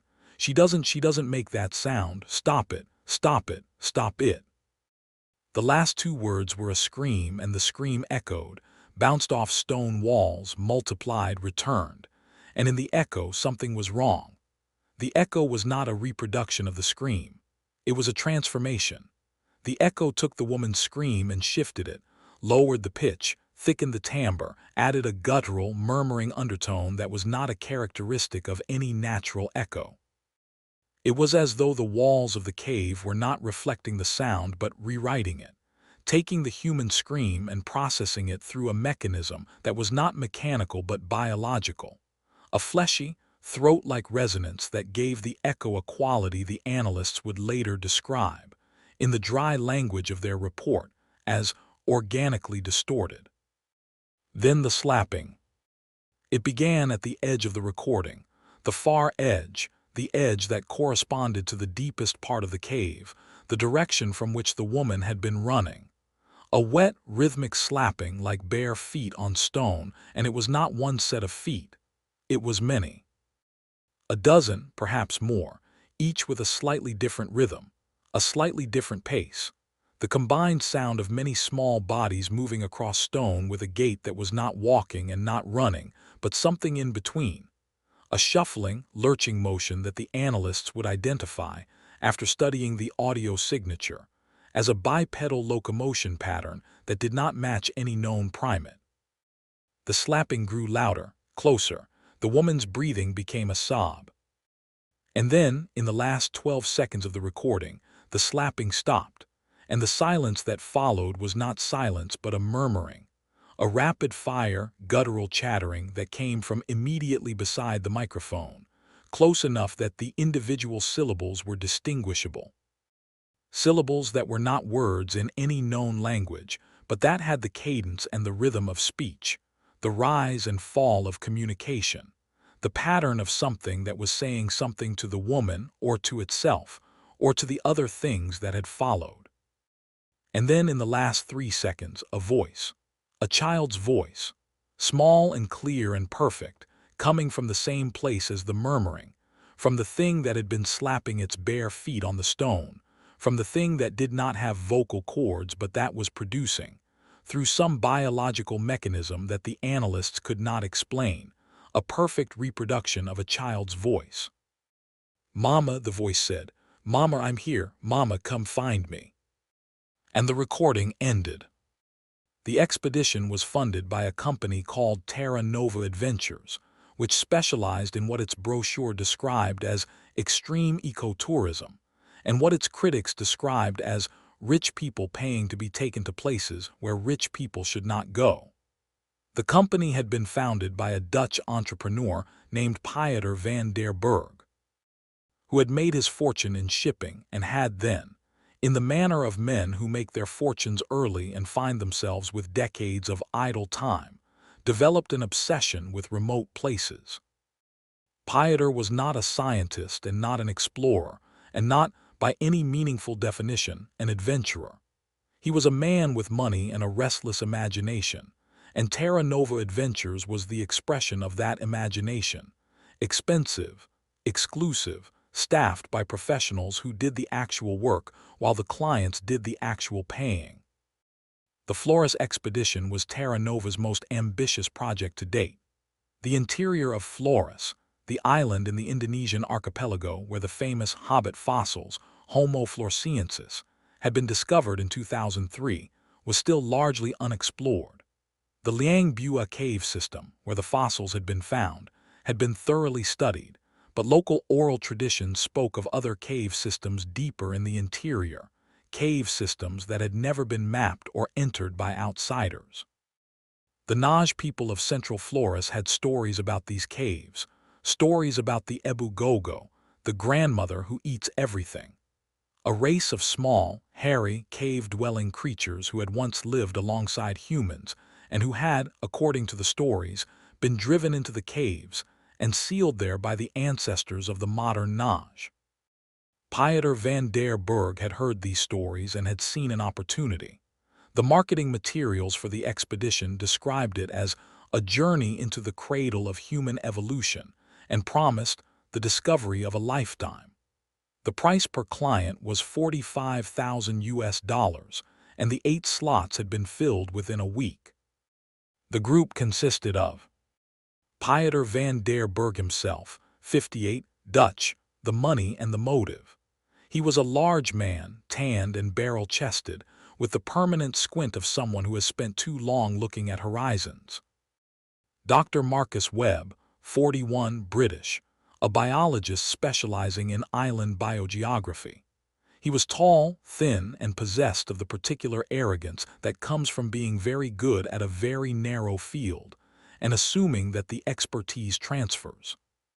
He had published papers on the Homo floresiensis debate, specifically on the argument that the Hobbit fossils represented not a distinct species but a population of Homo sapiens with microcephaly, and he was on the expedition to prove, once and for all, that the cave system held no surprises. Yuki Tanaka, 36, Japanese, a documentary filmmaker.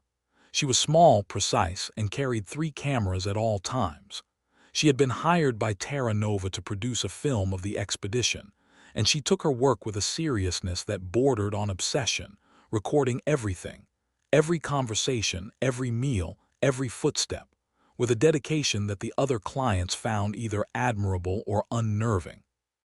Henrik Larsson, 44, Danish, a venture capitalist who had climbed Everest twice and who treated the expedition as another item on a list of experiences that he was collecting in the manner of a child collecting trading cards. He was affable, loud, and constitutionally incapable of fear. Sofia Mendoza, 39, Spanish, a marine biologist who had no professional reason to be on a cave expedition in the interior of Flores, but who had been given the trip as a birthday gift by her wealthy husband, and who had accepted it with the resigned good humor of someone who understands that refusing the gift would be more trouble than accepting it. David Okonkwo, 33, Nigerian, a travel writer who had been commissioned by National Geographic to write a feature on the expedition. He was quiet, observant, and carried a notebook in which he wrote constantly, in a small, precise hand, the details of everything he saw. Anna Klein, 28, German, a doctoral student in paleoanthropology who had talked her way onto the expedition by offering to serve as Dr. Webb's research assistant. She was earnest, eager, and worshipped the ground that Dr. Webb walked on, a devotion that Webb accepted with the casual entitlement of a man who was accustomed to being worshipped. And Alina Vance, 52, American, a retired surgeon who had taken up adventure travel after her husband's death, and who approached every new experience with the clinical detachment of someone who had spent 30 years cutting people open, and had, in the process, developed an immunity to the unexpected. The 2 local guides were both Naj. The senior guide was named Johannes Ngg, a man of 62 who had been guiding expeditions in Flores for 30 years, and who had, in that time, developed a reputation for being able to find water in the driest terrain, and for being able to keep tourists alive in conditions that would have killed them in hours without his knowledge. He was small, wiry, and moved through the jungle with a fluidity that made the tourists look like they were walking through molasses. He spoke English well, having learned it from missionaries as a child, but he rarely spoke at all, preferring to communicate through gestures and the occasional, devastatingly succinct comment. The second guide was named Petrus Wee, 35, Johannes' nephew. He was larger than his uncle, broader, with an easy smile and a quick laugh, and he served as the group's interpreter and cultural liaison, translating between the guides and the tourists and explaining, when asked, the local customs and the local stories. It was Petrus who had first told the story of the Ebu Gogo, sitting around the campfire on the first night, his voice low and his smile gone. "They were small," he said, "smaller than us, maybe 1 meter, 1 meter 20. They were hairy, not like monkeys like us, but more. They walked upright, but they moved differently. Like this. He stood and demonstrated a shuffling, rolling gait, his feet turned outward, his arms swinging in a pattern that was not quite human. They could climb anything: trees, cliffs, cave walls. They could walk on the ceiling of a cave the way we walk on the floor. And were they real? Henrik asked, his tone that of a man humoring a child. Petrus looked at him. They were real, he said. My grandmother saw them. She was a girl, maybe 12. She was gathering fruit near the caves and she heard them. She heard them talking. They talked. The Ebu Gogo could talk, not like us, not with words, but with sounds that were almost words. They could imitate anything: birds, animals, the wind, and people. They could imitate people. My grandmother said they could call you by your name in your mother's voice and you would come, and when you came they would take you. Take you where? Into the caves, and you would not come out. There was a silence around the campfire. The jungle around them was dense and loud, the incessant drone of insects, the calls of birds, the distant, rhythmic thump of a fruit pigeon. But the silence at the fire was its own thing, a pocket of stillness that Petrus's story had created. Those are just stories, Dr. Webb said, in the tone of a man who has appointed himself the arbiter of reality. Every culture has cave-dwelling creatures in its folklore. Trolls, goblins, the Ebu Gogo, they're all expressions of the same archetype. The fear of the dark, the fear of the underground, the fear of things that live where we cannot see them. Yes, Petrus said. That is what the scientists say, but my grandmother was not a scientist. She was a girl who heard her own mother's voice coming from a cave, and she went to the cave and she looked inside and she saw what was making the voice. It was not her mother. It was something small and hairy that was standing on the ceiling of the cave, and it had no face that she recognized, but it was speaking in her mother's voice, and the voice was saying, come in, it's safe, come in. And she didn't go in, Piotr asked. She did not go in. She ran home, and she told her father, and her father took the men of the village, and they went to the cave and they sealed it. They put stones and branches and they built a wall across the entrance and they left food, because the story says that the Ebu Gogo would eat anything, anything at all, and they never went back. And that was the end of the Ebu Gogo. Petrus looked at the fire. That was the end of what my grandmother saw, but the caves are still there, and the wall is still there, and no one in my village goes to those caves after dark. No one. Johannes, who had been sitting slightly apart from the group, spoke for the first time. His voice was quiet, but it carried the weight of someone who had spent 60 years in these mountains and who had, in that time, learned to distinguish between things that should be feared and things that should be respected, and things that should simply be avoided. The caves breathe, he said. At night, if you put your hand at the entrance, you can feel the air moving, in and out, like a body breathing. The caves are not empty. The caves have never been empty. No one spoke for a moment. Then Henrik laughed, not a cruel laugh, but the laugh of a man who has heard a good ghost story and appreciates it for what it is. Well, he said, I'm sure whatever is in those caves will be very impressed by our flashlights. Johannes did not smile. They entered the jungle on the second day, leaving the village of Tato behind and following a trail that Johannes assured them existed, but that was, to the untrained eye, indistinguishable from the surrounding vegetation. The interior of Flores was dense in a way that the word jungle does not adequately convey, because jungle suggests trees and undergrowth, and perhaps the occasional snake. But the interior of Flores was a living wall of green that pressed in from all sides, a biological machine that was constantly growing, constantly reaching, constantly producing leaves and vines and roots and thorns, and the small, opportunistic life forms that fed on the larger ones. It was hot. It was wet. The air was saturated with moisture and the smell of decay and growth, the two processes happening simultaneously in the same space, the dead feeding the dead in a cycle that had been running for millions of years without interruption. The group moved slowly. The tourists were in good physical condition. Henrik had climbed Everest, Elinor was a marathon runner, and even Pieter, despite his bulk, had been training for months, but the jungle was a different kind of challenge.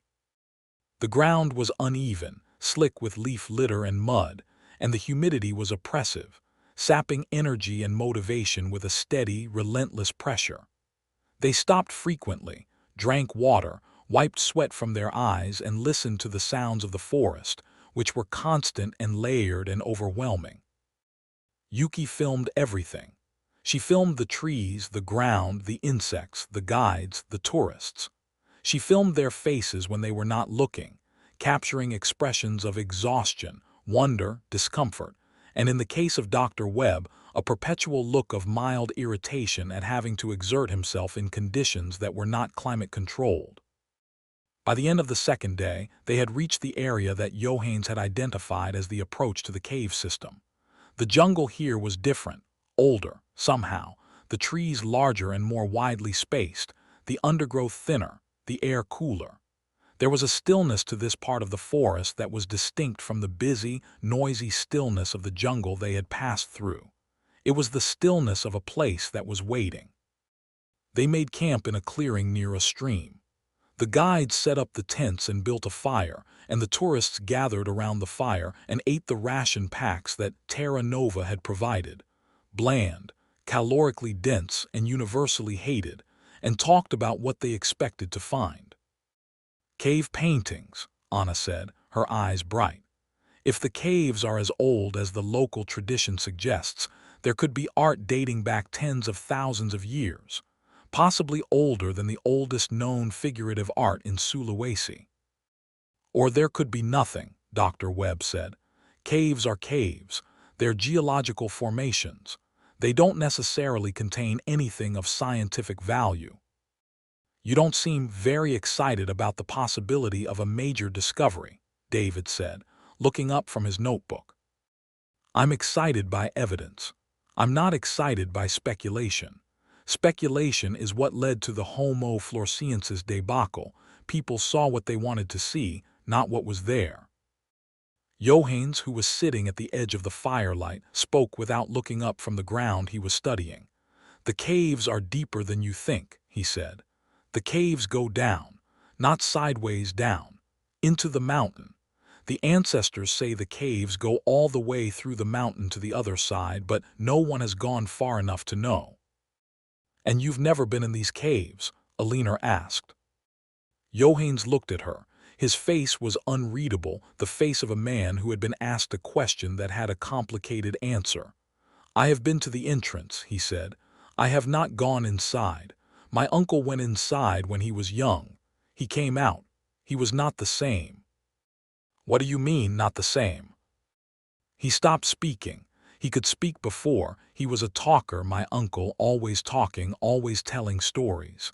He went into the caves with 2 friends. He came out alone. He never spoke again. He lived for 40 years after that, and he never said another word. The fire cracked. The jungle hummed. No one asked what had happened to Johannes's uncle's friends. The echoes began on the 3rd night. They were camped in the canopy area, a section of forest where the trees were so tall and so thickly interwoven that the canopy formed a nearly continuous ceiling, blocking out the sky and creating a cathedral-like space beneath. The ground was covered in a thick layer of leaf litter that was perpetually damp, and the air smelled of fungi and wet earth and the particular, sharp tang of bat guano, which indicated that a cave system was nearby. The group had finished dinner and was sitting around the fire, smaller tonight, because Johannes had insisted on building it low and contained, so that the light does not go far. When David, who had been writing in his notebook, stopped writing and tilted his head. "Is someone talking?" he asked. The group went quiet. They listened. The jungle was never silent, the insects, the birds, the constant rustling of the canopy, but underneath those sounds there was something else. A voice. Not a voice exactly, a vocalization. A sound that had the shape of speech without the content of speech, a murmuring that was too low and too fast to be a human conversation and too structured to be an animal call. "It's coming from the trees," Yuki said. She had her camera out and was pointing it toward the tree line, where the firelight gave way to the impenetrable dark of the canopy floor. "Listen." They listened. The murmuring was there, barely audible, a whisper at the edge of perception, a sound that you could convince yourself was the wind or the insects or the movement of water somewhere in the undergrowth. But it was not the wind. It was not the insects. It was a voice or several voices, and they were coming from the trees. Then something happened that made everyone at the fire go still. The murmuring changed. It shifted from the guttural, rapid-fire pattern that had been unidentifiable to something that was, unmistakably, an imitation of them, specifically of the conversation they had been having 5 minutes earlier about the cave paintings and Dr. Webb's skepticism. The words were there, barely, in fragments, in a distorted, murmuring rasp that was more impression than reproduction, but they were recognizable. "Not excited by evidence," the voice said, and the words were Dr. Webb's words, but they were not Dr. Webb's voice. They were spoken in a register that was too low and too fast, with a guttural undertone that sounded as though the speaker were trying to form human phonemes with a mouth that was not designed for them. A mouth that had no lips and no tongue and no palate, but that was, through some extraordinary effort of biological engineering, producing sounds that approximated English.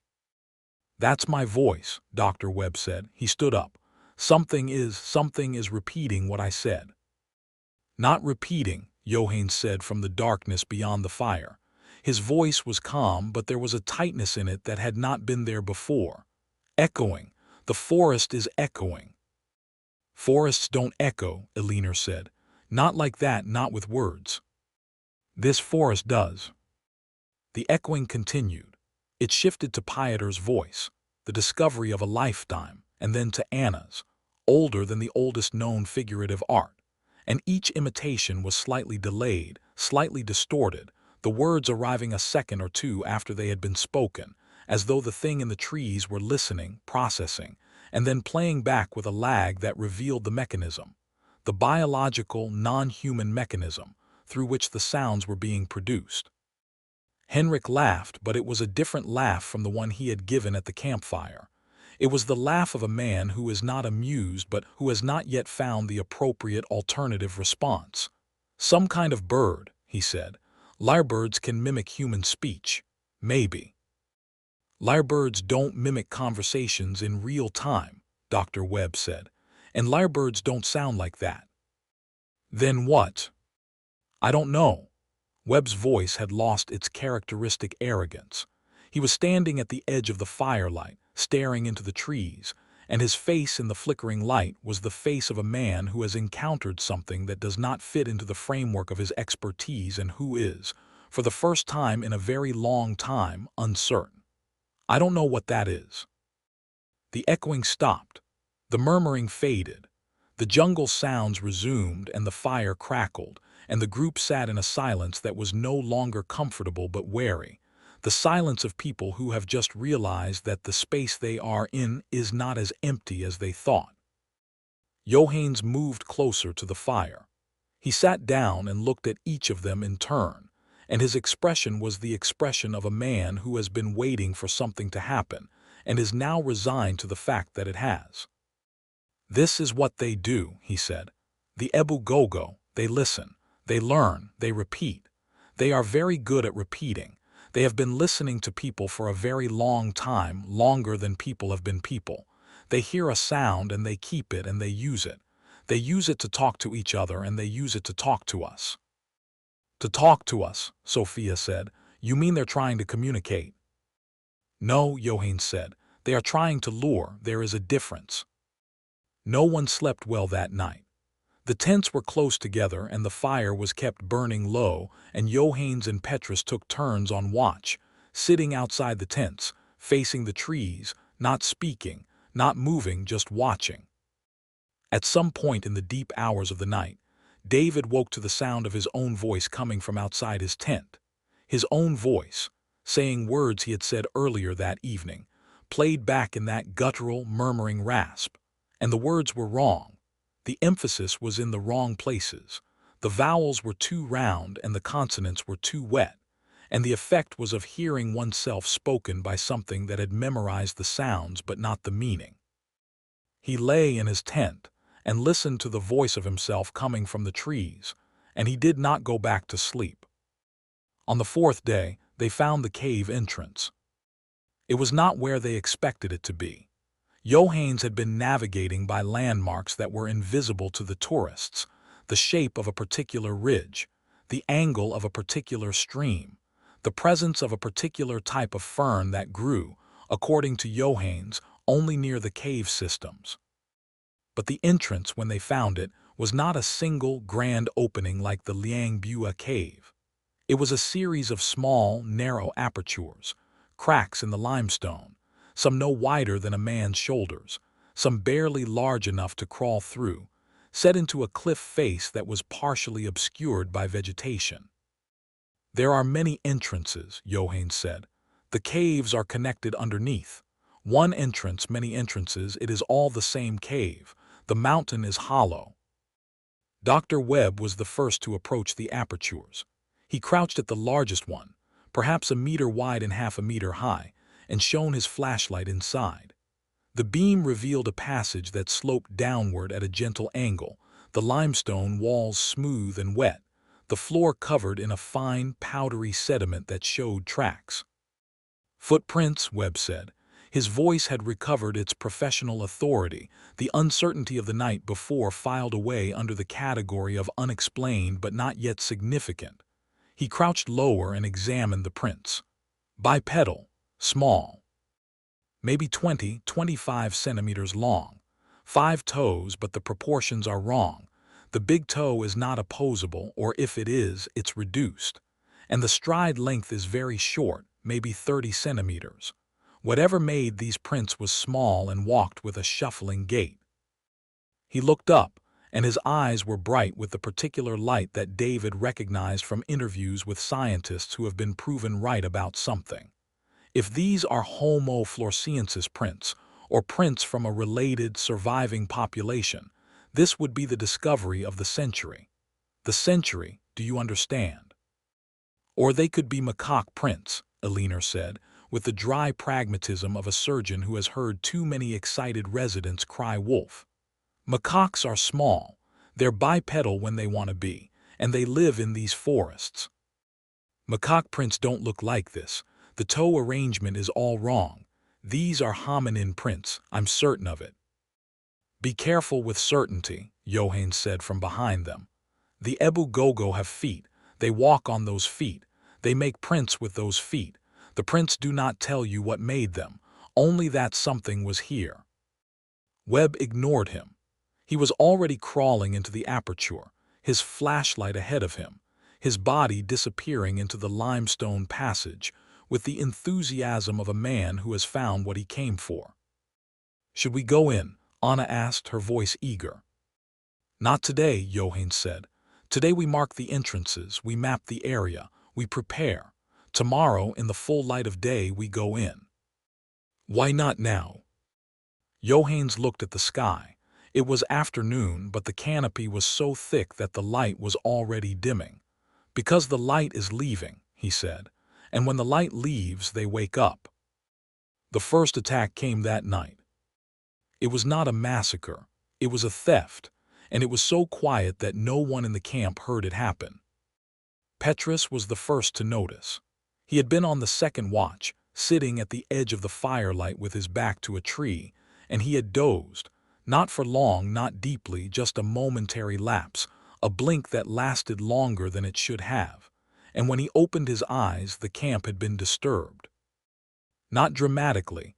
The tents were still standing, the fire was still burning, the supplies were mostly in place, but things were missing. Food, 3 ration packs taken from the supply crate, a flashlight, a coil of rope, and Petrus's own boots, which he had placed beside him while he sat watch, were gone. And there was a smell, the pungent, alkaline musk that David had noticed near the cave entrance, a smell that was not animal and not human but somewhere between, the smell of a body that operated on a different biological chemistry than anything the tourists had encountered. It was strong, almost overpowering, and it clung to the surfaces it touched: the ground, the supply crate, the tree where Petrus had been sitting, with an oily persistence that suggested it was not a byproduct of the creature's presence but a deliberate secretion, a marking, a territorial claim. Petrus woke Johannes. The two guides conferred in rapid nage, their voices too low and too fast for the tourists to follow even if they had been awake, and when they were done, Johannes's face was set in an expression that the tourists had not seen before. Not fear, not anger, but a grim, practical concern. The look of a professional who has identified a problem and is now calculating the cost of dealing with it. "They were here," Johannes said, "while we slept. They came into the camp and took what they wanted." "The Ebu Gogo?" Anna asked, her voice small in the dark. "That is what the footprints say. Small feet, bipedal, many of them. They came while Petrus was sleeping. They are very quiet when they want to be. They took food and equipment, and they took Petrus's boots." "My boots," Petrus said. He was sitting on the ground, staring at the spot where his boots had been, and there was something in his expression that was not anger or confusion but shame. The shame of a guide who had been charged with protecting his clients and who had failed at the most basic level, not because of incompetence, but because the threat was something he had been trained to respect but not to prevent. "I was asleep. I was only asleep for a moment." "A moment is enough," Johannes said. "They are fast, they are patient. They have been watching us since we entered the forest. They know our schedule. They know when we sleep and when we wake and when we eat. They have been listening." "Listening to what?" "To everything. Every word we have spoken since we arrived. They have been collecting our words. And now they have our food and our equipment, and they know what our voices sound like, and they will use what they have collected." "Use it how?" Piotr asked, and his voice had lost the expansive, confident tone of a man who funds expeditions, and had acquired the tight, careful tone of a man who is beginning to understand that he has funded something he cannot control. Johannes looked at him, and his answer was the simplest and most terrifying thing that had been said since the expedition began. "They will call us," he said, "and we will have to choose whether to answer." In the morning they found Petrus. Not Petrus the man, Petrus the guide was gone. He had been there at dawn, helping to pack the tents, and then he had walked to the stream to fill the water containers, and he had not come back. They found his tracks leading to the stream, and then they found something else. A second set of tracks, smaller, joining Petrus's tracks, and then both sets of tracks leading away from the stream and into the undergrowth, toward the cave entrances. But they also found Petrus himself, unconscious, not 50 meters from the camp, lying on his back in a patch of ferns.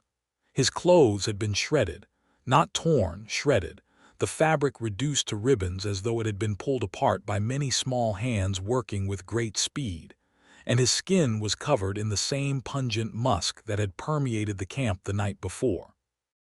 He was alive, but his eyes, when they opened, were unfocused, and he did not speak for several minutes, and when he did speak, the first thing he said was, "They took my voice." "What do you mean, they took your voice?" Elinor said, kneeling beside him, checking his pulse, examining the scratches on his arms and the bruise on his temple. "I was at the stream. I heard someone called my name, a woman's voice. I thought it was one of the villagers from Tato. I turned and they were there, small, many of them. They came out of the grass. They did not attack me. They touched me. Their hands were—" He stopped, and his face contorted, and he looked as though he were trying to remember something that his mind was actively preventing him from remembering. A memory that was being suppressed not by trauma but by something else, something that had been done to him, something that had been taken. "Their hands were on my throat, not squeezing, not hurting, just touching my throat, and they were making sounds, my sounds. They were taking the sounds out of me." "Taking the sounds?" "They put their hands on my throat and they felt me speak. They felt the vibrations. And the sounds I made, the words, the breathing, they copied it. They copied everything. And then they touched my mouth and He stopped again, and this time his face went blank, the memory dropping away into a place that his conscious mind could not reach. I don't remember after that. I woke up here. Johannes examined the area where Petrus had been found. He found the tracks, the small bipedal tracks, dozens of them, converging on the spot where Petrus had been lying, and he found something else. A smear of a dark, viscous substance on a nearby rock, a substance that he touched to his fingertips and smelled and then, very slowly and very deliberately, wiped on the ground and stood up. "We need to leave," he said. "We just found the caves," Webb protested. "We haven't even been inside yet. We can't leave now. If we stay, we will not leave at all." "You're being dramatic. Petrus was attacked by something, probably macaques or a wild pig, but that's not a reason to abandon the expedition." Johannes looked at him with an expression that David would later describe in his notebook as the look of a man who has been asked to explain the color red to someone who was born blind. "Dr. Webb," he said, "Petrus was not attacked by a macaque. Petrus was touched by the Ebu Gogo. They took his voice. They took his clothes. They took his boots.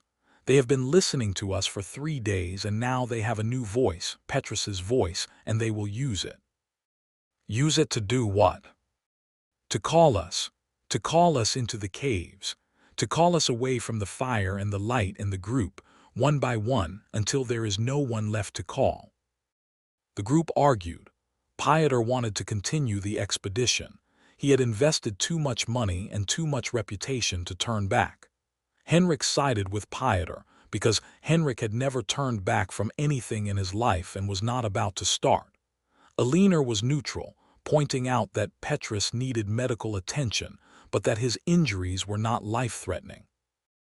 Webb was adamant that the caves needed to be explored, that the footprints were evidence of a significant biological discovery, and that abandoning the expedition would be scientifically irresponsible. Anna supported Webb because Anna supported everything Webb said. Yuki said nothing and filmed everything. David and Sophia were the ones who sided with Johannes. David because he had heard the echoes the night before and had recognized, with the trained ear of a journalist, that the sounds coming from the trees were not natural, and Sophia because she had noticed something that no one else had mentioned. The jungle around the camp had gone quiet. The insects, the birds, the constant, layered soundscape of the forest, all of it had stopped. The clearing where they were standing was surrounded by silence, the kind of silence that occurs when the smaller animals have fled and the larger animals have gone still, the silence of a space that is occupied by a predator. It was Yuki who broke the stalemate. She had been reviewing her footage from the night before, and she called the group together and showed them a segment of video that she had recorded from inside her tent, through the mesh of the door during the night. The footage was dark and grainy, but it was clear enough. It showed the campfire, the supply crate, and the edge of the tree line. And it showed, in the gap between the firelight and the darkness, something moving. Not one something, many somethings. Small, low to the ground, moving with a fluid, rolling gait that was not walking and not crawling but something in between. The gait that Petrus had demonstrated around the campfire on the first night, the gait of the Ebu Gogo. They were visible only in flashes, the firelight catching a limb, a back, a head, and the flashes were brief and irregular, the creatures moving in and out of the light with a precision that suggested not accident but intention, as though they knew exactly where the light ended and the dark began and were deliberately staying at the boundary. But it was the last few seconds of the footage that made the decision. The camera, set on a low-light setting, had captured something that the naked eye had not. In the deepest part of the shadow, beyond the reach of the firelight, a cluster of shapes, not 3 or 4 but dozens, maybe more, small bodies pressed close together in a dense, murmuring mass, and at the center of the mass, a single shape that was larger than the others. With a protuberance on its chest, pendulous, heavy, unmistakable, and a head that was turned toward the camera, toward Yuki, toward the tent, and the eyes in the head were reflecting the faintest trace of light, not as a predator's eyes reflect light, red, bright, predatory. But as something else, something that David, watching the footage, could not identify and did not want to. "We go into the caves tomorrow," Pieter said, his voice flat. "We film what we find, we document everything, and then we leave. One day, in and out. We stick together. No one goes anywhere alone." Johannes looked at him, and his face said what his mouth did not. "You do not understand what you are walking into. You think the caves are a destination.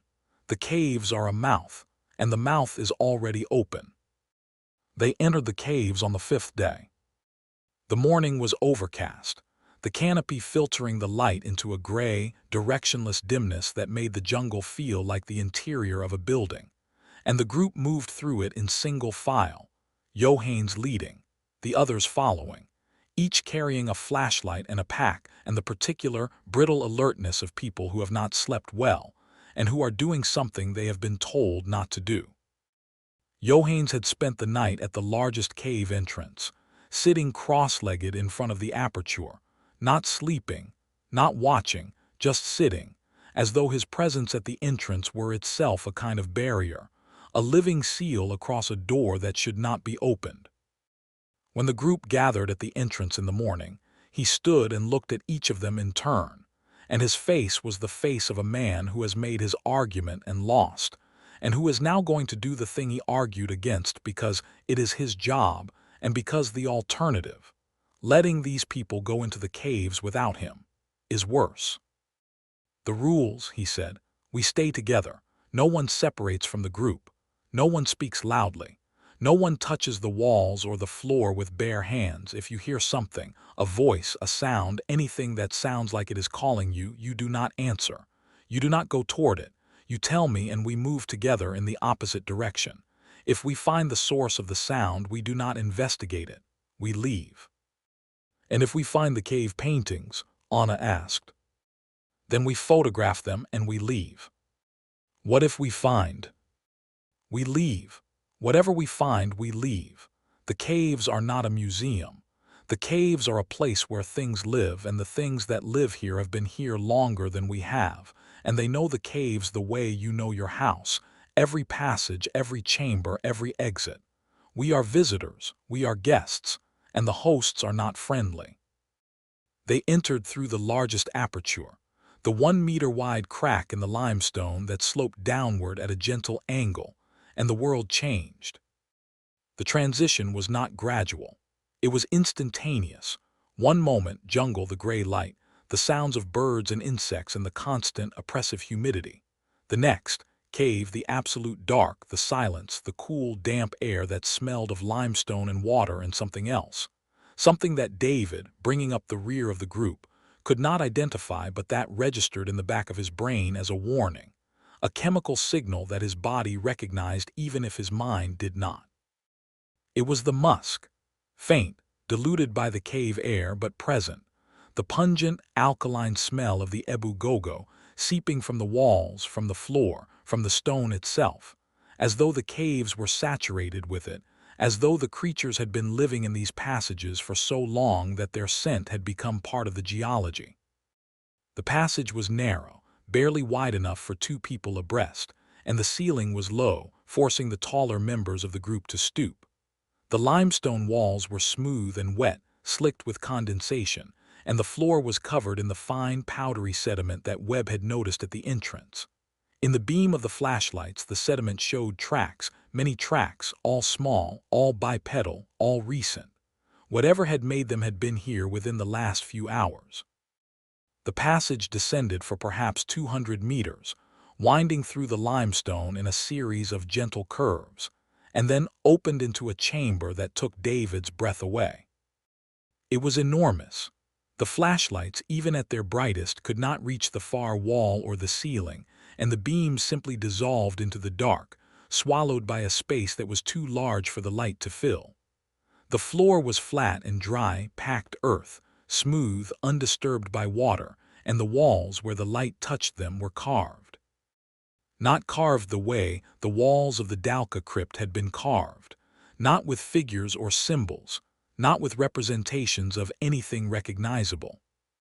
These carvings were abstract, Lines, curves, spirals, patterns that flowed across the limestone in a continuous, unbroken stream of mark-making that extended from floor to ceiling and from wall to wall, intersecting and overlapping and combining in ways that suggested not decoration but language, a written language, a visual language, a system of communication that had been inscribed into the stone by hands that had been working here for a very, very long time.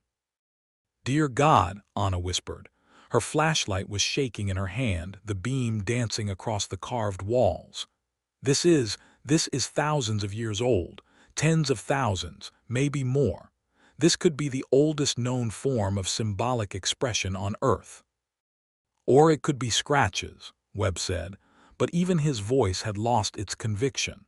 He was staring at the walls with the expression of a man whose skepticism has been outpaced by the evidence. David touched the wall.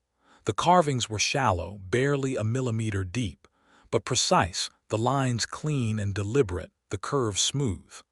They had been made with something sharp, something harder than limestone, and they had been made with care, with intention, with the focused attention of a mind that was not merely marking but communicating. He ran his fingers along a section of the carving that spiraled inward, a tight, complex spiral that reminded him of a fingerprint or a cochlea or the cross-section of a nautilus shell, and he felt, beneath his fingertips, a faint vibration. The wall was humming, not audibly, not a sound that the ear could detect, but tactily, a vibration that passed through the stone and into his fingers and up his arm and settled in his chest. A low, sustained resonance that was not mechanical but biological, the vibration of something alive, something that was part of the wall or behind the wall or within the wall, something that was responding to his touch the way a sleeping body responds to a hand on its shoulder. He pulled his hand away. "We should not be here," he said. No one heard him. The group had spread out across the chamber, flashlights converging on different sections of the carved walls, and the excitement was palpable. Pieter was already talking about the documentary, about the press coverage, about the implications for Terra Nova's business. Yuki was filming everything, her camera clicking and whirring in the silence of the cave. Henrik was photographing the carvings with his phone, and Anna and Webb were engaged in a heated, whispered debate about the age of the marks and the identity of the makers. Johannes was not examining the walls. He was standing at the entrance to the chamber, his flashlight pointed at the floor, and he was counting. David went to him and looked at what he was counting, the footprints. In the packed earth of the chamber floor, the small, bipedal tracks were everywhere, not just along the edges, not just near the walls, but across the entire floor. A dense, overlapping web of prints that showed with terrible clarity that the chamber was not just visited by the Ebu Gogo but inhabited. This was their home. This was their living space, and the group was standing in it. "Johannes," David said, "how many?" Johannes looked up. "Many," he said, "more than I have seen before, more than my grandmother described. They have been breeding, they have been growing. The caves are deep and the food is," he stopped. "The food is here." "You mean us?" "I mean anything that comes into the caves. Animals, bats, and people when they come, not often, but sometimes." "And what happens to the people who come?" Johannes did not answer. Instead, he shone his flashlight at the far end of the chamber, where the carved walls gave way to darkness and the floor sloped downward into a passage that led deeper into the mountain. "That way," he said. "That is where they go. That is where they take things. And that is where we must not go." The group should have left then. David said so later in his notebook, in an entry that he would never publish. We should have left then. Everything that happened after was a consequence of not leaving when we had the chance. We had the evidence, the carvings, the tracks, the smell. We had enough for a documentary, enough for a paper, enough for a story. But we didn't leave because leaving would have meant admitting that the thing we had found was not a discovery but a warning, and none of us, not even me, was ready to make that admission. They didn't leave, they explored. The chamber led to a second passage, which led to a second chamber, which led to a third, each one deeper and larger than the last, the limestone formations becoming more elaborate as they descended. Stalactites and stalagmites and flowstone curtains that the flashlights turned into frozen waterfalls of calcite, beautiful and cold and inhumanly patient.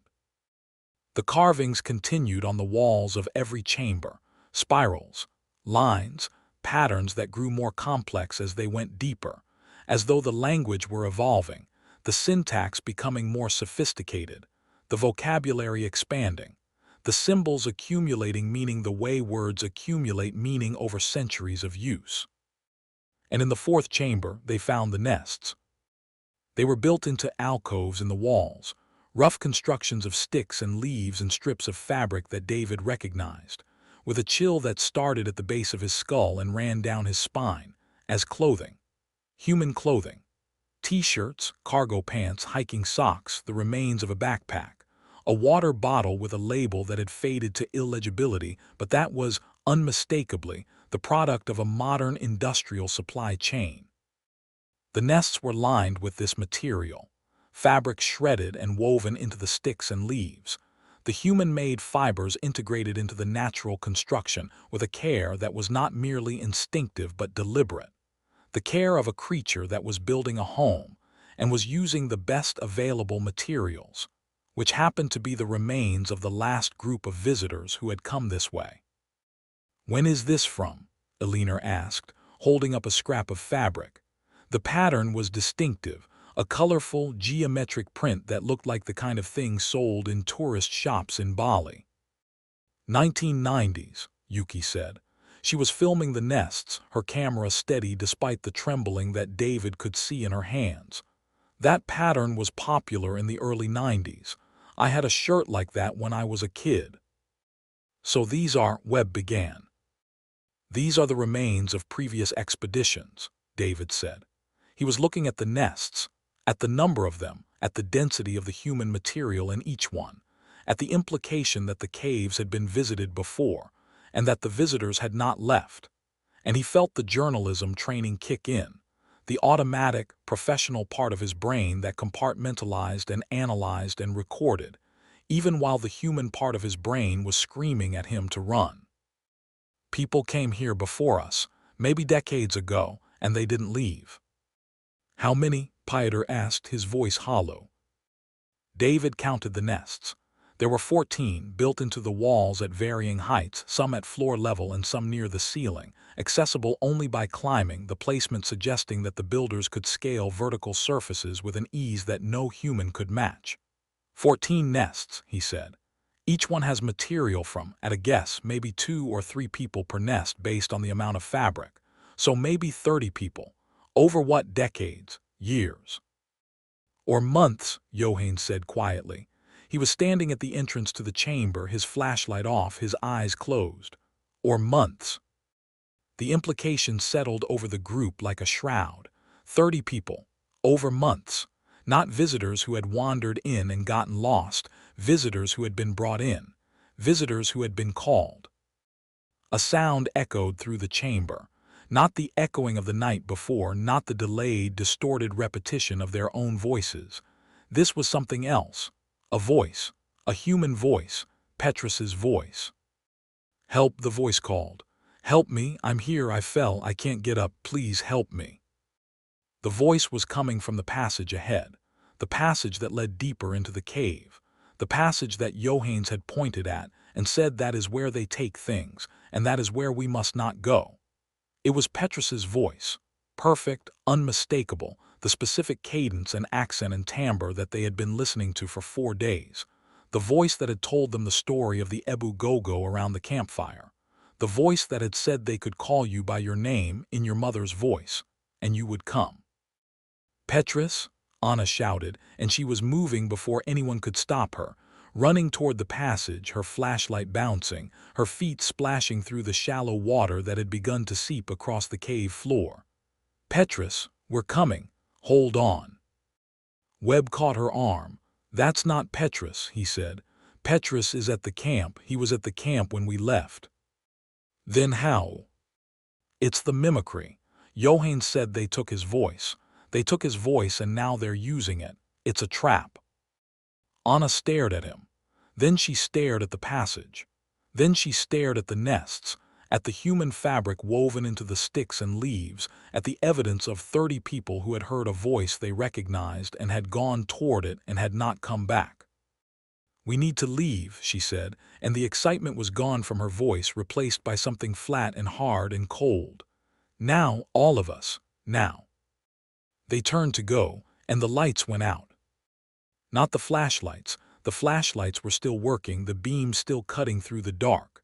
But the entrance to the chamber, the passage they had come through, the way back to the surface, was blocked. Not by a rockfall, not by a collapse, by bodies. Small bodies standing in the passage, pressed close together, shoulder to shoulder, filling the gap from floor to ceiling, and they were not moving.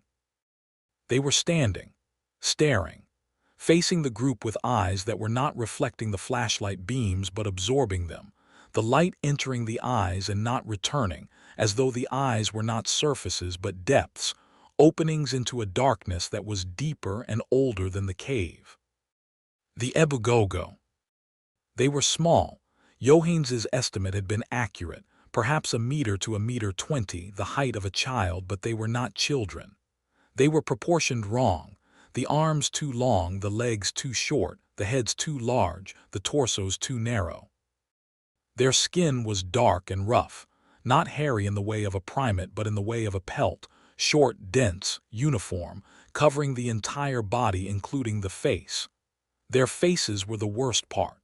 They were not human faces, but they were not entirely inhuman either.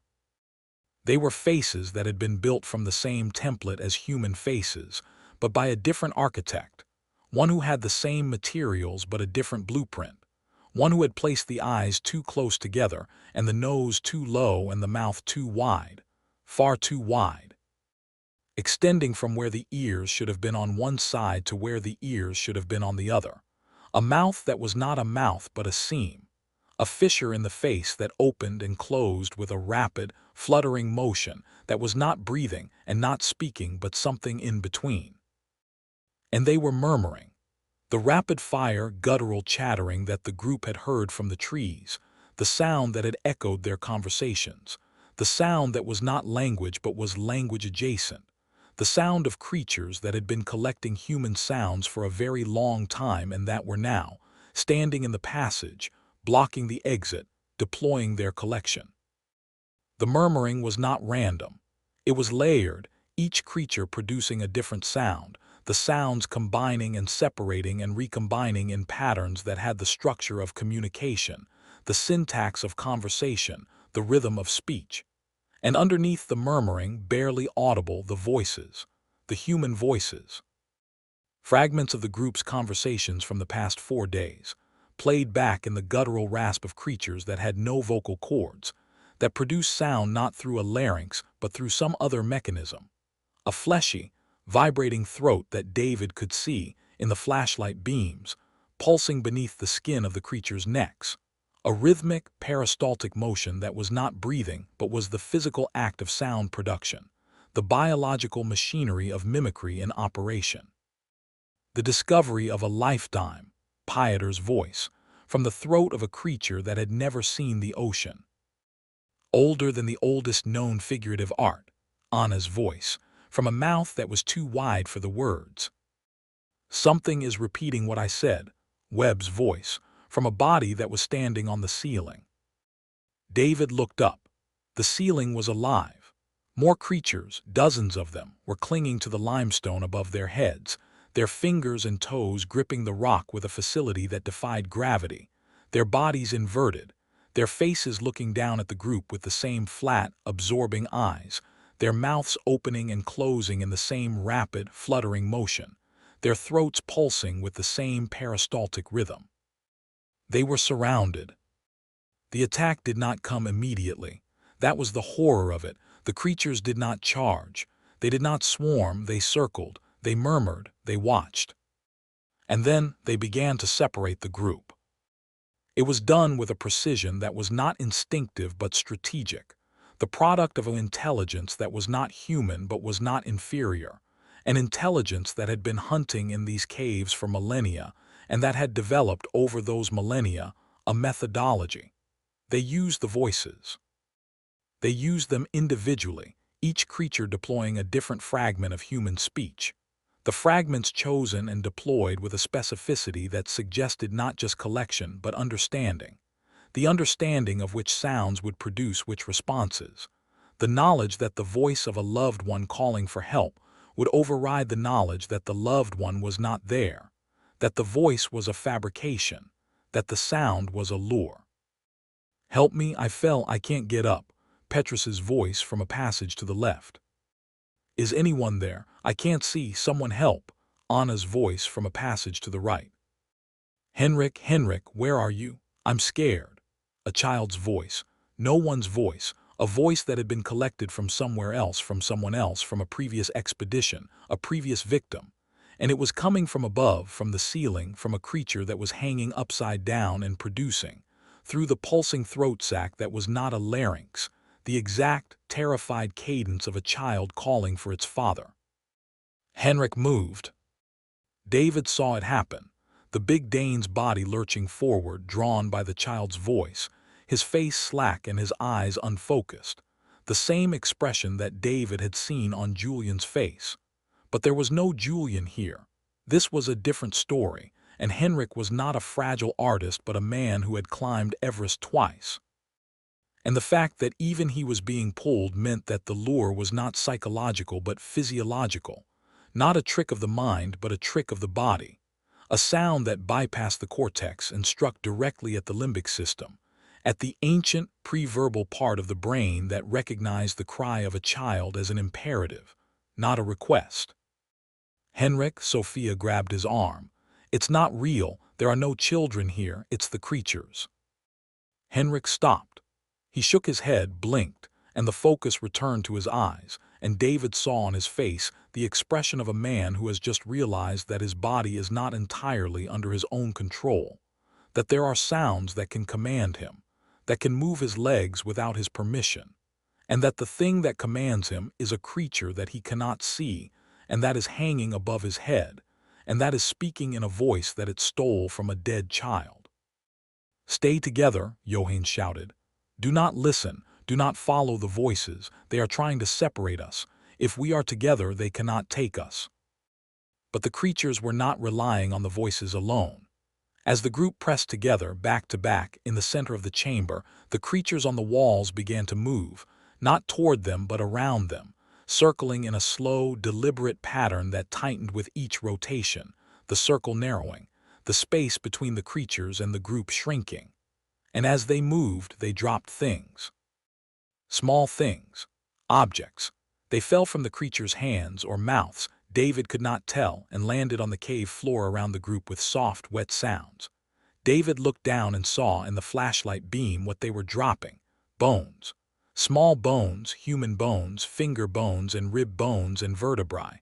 The remains of the people who had been brought here before, the people whose clothing was woven into the nests, the people whose voices were being replayed from the throats of creatures that had no voices of their own. The bones were old. Some were white and chalky with age. Some were fresh, still dark with marrow, still connected by dried ligaments, still wearing the remnants of flesh. The creatures were not dropping them at random. They were arranging them, placing them in a pattern on the floor, a circle of bones around the group, a ring that was not a barrier but a message, a communication that did not need words. "This is what we do. This is what you will become. This is what is left." Sophia screamed. The scream triggered something. The creatures stopped circling. They stopped murmuring. For 1 second the chamber was absolutely silent, the silence of a thing that has been waiting and has just received the signal it was waiting for, and then the creature on the ceiling directly above Sophia dropped. It fell not as a body falls, not with the graceless, accelerating plummet of a mass surrendering to gravity, but with a controlled, deliberate descent, its limbs extended, its fingers and toes gripping the air as though the air were a surface, its body rotating in mid-fall so that it landed on its feet. On Sophia's shoulders, with a precision that was not athletic but spatial. The the spatial intelligence of a creature that had been born in these caves, and that knew every surface and every angle and every trajectory, the way a musician knows the frets of a guitar. Sophia went down. The creature was on her, its hands, not clawed but fingered, the fingers too long and too jointed, bending in directions that human fingers cannot bend, gripping her head, its thumbs on her temples, its mouth opening. The too wide mouth, the seam in the face that opened to reveal not teeth but a darkness. A cavity that was not a mouth but a throat that was not a throat but a resonating chamber, a biological instrument designed not for eating but for sound. And the creature pressed its mouth to her forehead, and it was not biting, not tearing, not doing any of the things that David's brain, in its panic, expected. It was listening. It was pressing its mouth to her skull and listening to the sounds inside, her thoughts, her breathing, the electrical activity of her brain, the hum of a living mind. And it was recording, memorizing, collecting. It was taking her voice. Johannes moved. He crossed the distance between himself and the creature in 2 steps and grabbed it by the neck that was pulsing with the peristaltic rhythm of its throat sac, and he pulled. The creature released Sophia and turned on Johannes, and its mouth opened wide, wider than any mouth should, the seam splitting the face from ear to ear, the darkness inside it visible and deep. And the sound that came out was not a mimicry but a roar. A sound that was not human and not animal but geological, the sound of stone grinding against stone, of limestone splitting, of the mountain itself speaking through the mouth of something that had been born from the mountain, and that was, in some fundamental way, the mountain. Johannes did not flinch. He lifted the creature, a thing that was the size of a child but that weighed from the way his arms strained as much as a man, and he threw it. It hit the cave wall and the wall cracked and the creature slid to the floor, and it did not get up immediately, and in the moment of stillness Johannes shouted, "Run! The passage, now!" They ran. All of them together back the way they had come, through the chambers with the carved walls, through the passage with the footprints, back toward the entrance, the flashlights bouncing and the air burning in their lungs and the sound of the creatures behind them. Not footsteps, not pursuit, but the murmuring. The endless, rapid-fire, guttural murmuring that was now not echoing their words but producing new words, words they had not said, words they did not recognize. The creatures composing with the material they had collected, creating new sentences from old sounds, the voices of the dead being rearranged into new messages. Come back, we have your voice, we have your name, come back, we are not finished, come back. Henrik fell. David saw it happen, the big man's foot catching on a stalagmite, his body twisting, his knee striking the stone floor with a sound that echoed through the passage. Elinor stopped and went back for him, and David stopped too, and behind them in the dark, the murmuring was growing louder, closer, and the walls of the passage were alive with movement, the creatures not pursuing on the floor but flowing along the walls and the ceiling. Their bodies flat against the stone, their limbs gripping the limestone in a motion that was not crawling but flowing, a liquid, boneless movement that made them look less like animals and more like water, like a dark, many-bodied fluid that was pouring through the passage toward them. "Get up," Elinor shouted, pulling Henrik to his feet. "Get up, get up, get up." Henrik got up. His leg was wrong, David could see the angle, the way the knee was bending in a direction it should not. But he ran, and they ran, and the passage was narrowing, the walls closing in, and then they were through. The last chamber, the first passage, the entrance, and daylight. Daylight, gray and filtered through the overcast, but daylight, real daylight, the sky above and the jungle around and the air that smelled of green and growth and life. They burst out of the cave and into the open, and they kept running, not because they could see the creatures behind them, but because they could hear them, the murmuring echoing from the cave entrance, growing fainter with distance but not stopping, never stopping, the creatures not following them out of the cave. Johannes had said they avoided the daylight.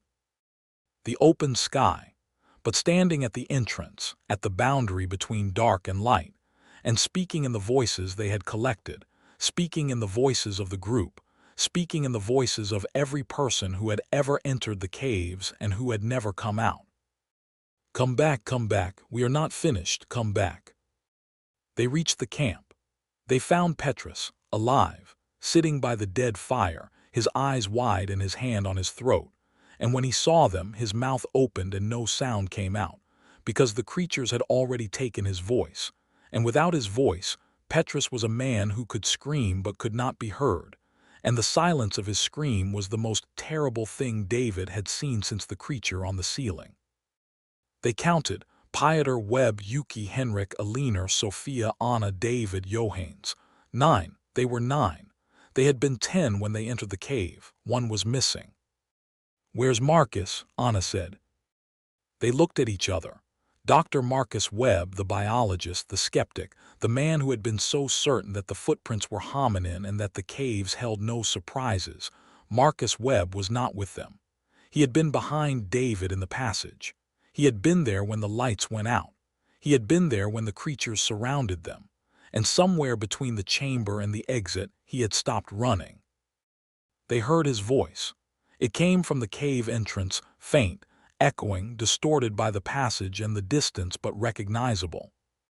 It was Webb's voice, calm and precise and academic, the voice of a man who had spent his career being right and who was now, in the caves of Flores, delivering a lecture to an audience that was not listening to his words, but to the sounds of his words, the phonemes and the cadences and the timbre, the data that they would store and process and reproduce, and use to call the next group of visitors into the dark.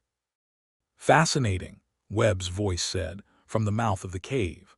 The morphological similarities to Homo floresiensis are striking, but the vocal adaptation suggests a divergent evolutionary path. He's alive, Anna said, and she was already turning back toward the cave. Johannes caught her.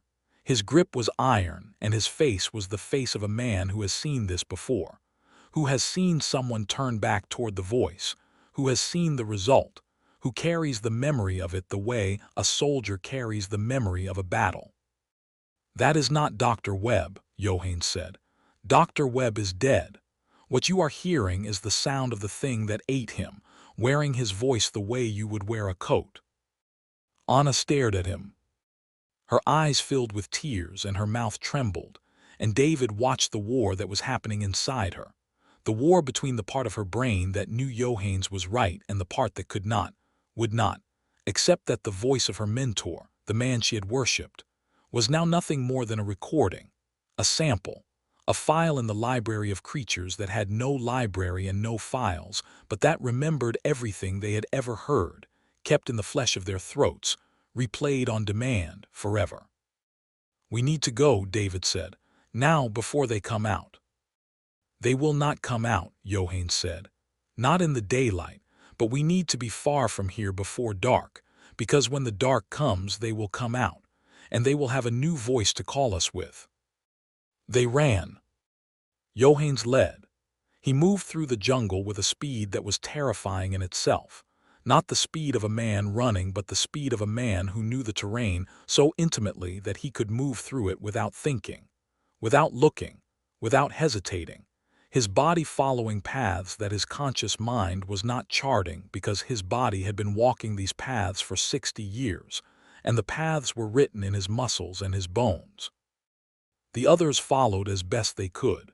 Henrik was limping badly, his knee swelling, his face gray with pain, and Aliner had her arm around him, half carrying him, her surgeon's hands gripping his waist with a strength that her slim frame should not have possessed, but that adrenaline and terror were providing.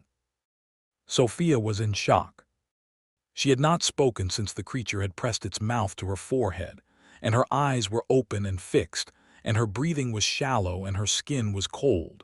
And David, who was walking beside her, kept touching her arm to make sure she was still there, still present, still alive, because there was something in her stillness that reminded him of the creatures, not in any physical way but in the quality of her silence.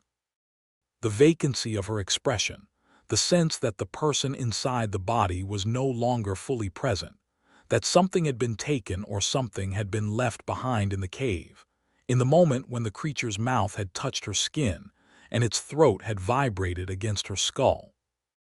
They did not stop for water. They did not stop for rest. They moved through the jungle for 3 hours, the canopy above them darkening as the afternoon wore on and the overcast thickened into something that was not quite cloud and not quite fog, a gray, featureless ceiling that pressed down on the forest and turned the light flat and directionless. Johannes was navigating by instinct. No trail, no markers, just the knowledge of a man who had been born in these mountains and who could feel the direction of the village, the way a compass needle feels north, and they followed him because following was all they had. At some point, Piotr stopped. He was not unfit. He had trained for the expedition. He had the money and the motivation to prepare. But he was 58 and he was carrying the weight of what had happened, and the weight was heavier than the pack on his back. He sat on a fallen log and put his head in his hands and said, "I can't," and did not finish the sentence, and the sentence did not need to be finished because everyone understood what he could not do. He could not go on. He could not process. He could not hold the image of the creatures on the ceiling and the bones on the floor and the voice of Marcus Webb coming from a mouth that was not a mouth and continue to put one foot in front of the other. "We have to keep moving," Johannes said. "We need to be past the ridge by dark. If we are past the ridge, they will not follow. The ridge is a boundary. The Ebu Gogo do not cross the ridge." "Why not?" David asked. "Because the Naj put a wall there 300 years ago, a wall of stone and fire and words. The wall is still there. It is the last barrier between the caves and the village. If we reach the wall, we are safe." "How far?" 2 hours, maybe 3 with the injured. They got Piotr up, they got Henrik up, they kept moving. The sun was setting. David could not see it. The canopy was too thick, the overcast too complete. But he could feel it, a change in the quality of the light, a deepening of the shadows, a shift in the air temperature that had nothing to do with the weather and everything to do with the rotation of the earth and the slow, inexorable descent of the light into the west. In the caves, the creatures would be stirring. In the caves, the things that had been sleeping through the day were waking, stretching, feeling the walls and the ceiling with their long, multi-jointed fingers, tasting the air with their too wide mouths and listening, always listening. And then they heard it. From behind them, from the direction of the caves, carried through the jungle with a clarity that was impossible, as though the sound were not traveling through the air but through the ground, through the roots of the trees and the bedrock and the earth itself, the voice of Henrik's child. Not Henrik's actual child. Henrik did not have children, but the child from the cave, the voice that the creatures had used before, the small, terrified voice that called Papa. "Papa, where are you? I'm scared. Papa, come find me." Henrik stopped. His damaged leg buckled and he sat down on the trail, and his face, the face of a man who had climbed Everest twice, who had stared down storms at 27,000 feet, who had never turned back from anything, crumbled. Not because the voice was convincing. Henrik knew the voice was not real. Henrik knew the voice was a fabrication, a recording, a tool. But Henrik's body did not know. Henrik's body heard the cry of a child and responded with a chemical reaction that was older than language, older than thought, older than humanity itself.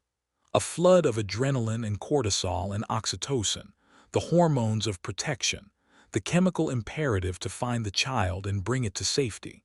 And his body tried to stand and turn and walk back toward the voice.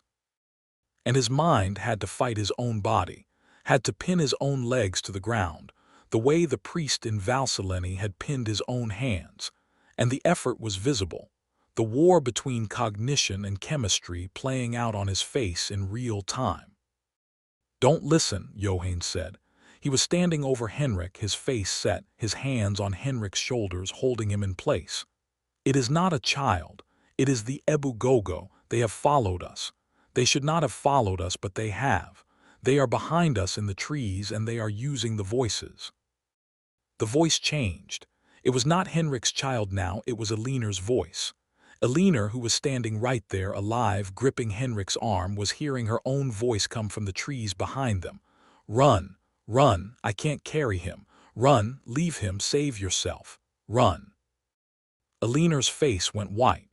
She looked at Johannes, and Johannes looked at her, and between them passed a communication that did not require words. How do you fight something that uses your own voice against you? How do you resist a sound that comes from inside your own head? "You keep moving," Johannes said. "You do not turn around, you do not answer, you do not stop. The voices are bait. If you take the bait, they have you. If you do not take the bait, they must come to you, and in the open, in the light, they are vulnerable." "Vulnerable how?" David asked. He had his notebook out, a reflex, the journalist's reflex to record, to document, to understand. And he was writing as he walked, scribbling in the fading light, his handwriting deteriorating as the shadows deepened. "What are they afraid of?" "Fire," Johannes said. "Light, heat. They live in the caves because the caves are dark and cold. They cannot regulate their own body temperature, they are cold-blooded or something like it. The warmth of the body is what they are drawn to, but the heat of fire is what they fear. And sound. They are sensitive to sound, they live by sound, they hunt by sound, but there are sounds that hurt them. High sounds, sharp sounds, the sound of a whistle or a flute or—" He stopped. He was looking at the trees. His face had changed. The set, determined expression replaced by something that David had not seen on Johannes's face before. Not fear, but acknowledgement, the look of a man who has just confirmed something he was hoping was not true. "They are here," he said. "Not behind us, here, around us. They did not follow us through the trees. They went through the caves. They used the passages that go through the mountain. They came out ahead of us." The jungle was silent. The insects had stopped. The birds had stopped. The constant, layered soundscape of the forest had been replaced by a silence that was not silence, but the absence of everything alive. The silence of a space that had been emptied. And David understood that the Ebu Gogo had not just come out ahead of them. They had come out and they had hunted. And the silence was the silence of the things they had hunted, the insects and the birds and the small mammals, all of them killed or driven away. The forest cleared of life, so that the only living things remaining were the 9 people on the trail and the things in the trees. "Stay together," Johannes said. "Stay in the light, we make a fire." "We don't have," Pieter began. "We make a fire," Johannes repeated, and his voice was not the voice of a guide giving instructions but the voice of a man issuing a command that must be obeyed if anyone is to survive. "Everything that burns, everything. The packs, the rope, the tents. I told you to bring tents, they burn. The first aid kit, the alcohol, the bandages, everything. Now." They stripped, not literally. They did not remove their clothes, not yet, but they stripped their packs, pulling out everything that could burn, piling it in the center of the trail. Yuki contributed the camera batteries, not much, but the lithium in them would burn hot and bright. Eliner contributed the bottle of isopropyl alcohol from the first aid kit, pouring it over the pile. David contributed his notebook, the notebook that contained the only record of what had happened, the notes that would have been the foundation of the National Geographic article, the story that would have made his career. And he did not hesitate, because a notebook was paper and paper was kindling, and kindling was fire and fire was life. Johannes struck the match. The flame caught, small, tentative, licking at the alcohol-soaked fabric, and then spreading with a whoosh that sent a column of light and heat upward into the canopy. And in that light, in the sudden, stark illumination of the fire, David saw them. They were everywhere. Not on the ground, on the trees, on the branches, on the trunks, clinging to the bark with their long, multi-jointed fingers, their bodies flat against the wood, their faces turned toward the fire with an expression that was not fear but discomfort, the discomfort of a creature that was built for darkness and cold, and that was now exposed to light and heat. There were dozens of them, perhaps 100. They covered the trees on both sides of the trail, a carpet of small, dark bodies, and their eyes, those flat, absorbing, non-reflecting eyes, were all looking at the same thing, the fire, and behind the fire, the 9 humans who stood in its light. And at the center of the mass, visible only because the firelight reached the highest branches, was the grandmother. She was larger than the others, much larger, perhaps 1.5 meters, which was enormous by the standards of the species, and her body was different. Not just bigger but shaped differently, the proportions altered by age and by the particular biology of a creature that had been alive for centuries, that had been the alpha of this colony for generations, that had been the one who coordinated the hunts, who selected the prey, who decided which voices to collect and which to discard. Her chest was enormous, not with fat but with the glands, the pendulous, swollen glands that the local stories had described, the breasts that gave the Ebu Gogo their name, the grandmother who eats everything. Because the grandmother did not just eat, she consumed, she absorbed, she integrated, and the glands on her chest were not for nursing but for something else. Something that David did not want to understand, but that his journalist's brain was already cataloging. The glands produced the musk, the pungent, alkaline secretion that marked their territory and that clung to their victims, and the grandmother's glands were the source, the wellspring, the center of the colony's chemical communication. Her face was the worst. The faces of the other Ebu Gogo were wrong, too wide, too flat, the eyes too close, the mouths too large. But they were still recognizably faces, still built on the human template, still readable as expressions, still mirrors of something that had once been, if not human, then close enough to human that the resemblance was unsettling. The grandmother's face was not a face. It was a mask. A structure that had been built over the centuries, layer by layer, the mouth widening 1 millimeter at a time, the eyes narrowing, the nose flattening, the jaw extending, the skin thickening and roughening until the face was no longer a face but an instrument, a resonating surface, a sounding board designed to produce and project sound with a fidelity and a power that no human technology could match. Her mouth, when it opened, was not a mouth but an aperture, a dark, wet, resonant opening that was the biological equivalent of a speaker. And when she spoke, the sound that came out was not a single voice but a chorus, 100 voices layered and compressed and emitted simultaneously, a wall of sound that was every voice she had ever collected, every victim she had ever taken, every sound she had ever heard, all of them played at once. The sound hit them like a physical force. David staggered. His ears rang and his vision blurred and the fire flickered as though the sound were a wind, and in the cacophony he could hear everything. His own voice, Anna's voice, Pieter's voice, Henrik's voice, the voices of the dead, the voices of people he had never met, the voices of explorers who had come decades ago and who had never left, all of them speaking at once, all of them saying the same thing. Come to us. Come to us, come to us, come to us, come to us, come to us. Anna broke. She ran not toward the creatures but away from the fire, into the dark, into the jungle, away from the sound and the light and the fire and the group, and David reached for her and missed, and Yuki reached for her and missed, and Anna was gone, swallowed by the dark.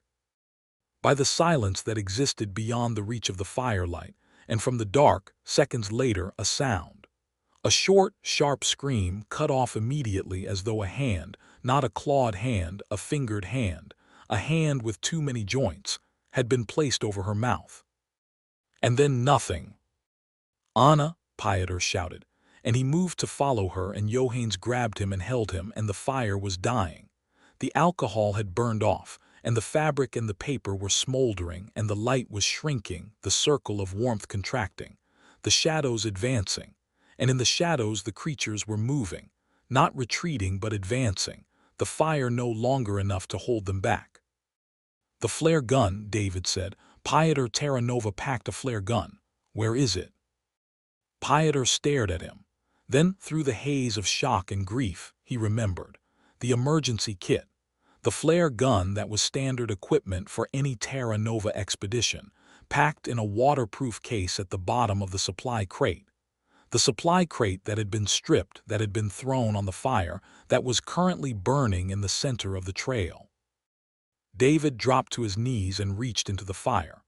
The heat was immediate and overwhelming, the skin on his hands blistering, the pain arriving a second after the damage, and his fingers closed on the waterproof case. And he pulled it out, and it was hot but intact, and he opened it, and the flare gun was there. A simple orange plastic and metal device, single shot, with one flare loaded. He aimed it at the grandmother. "No," Johannes shouted.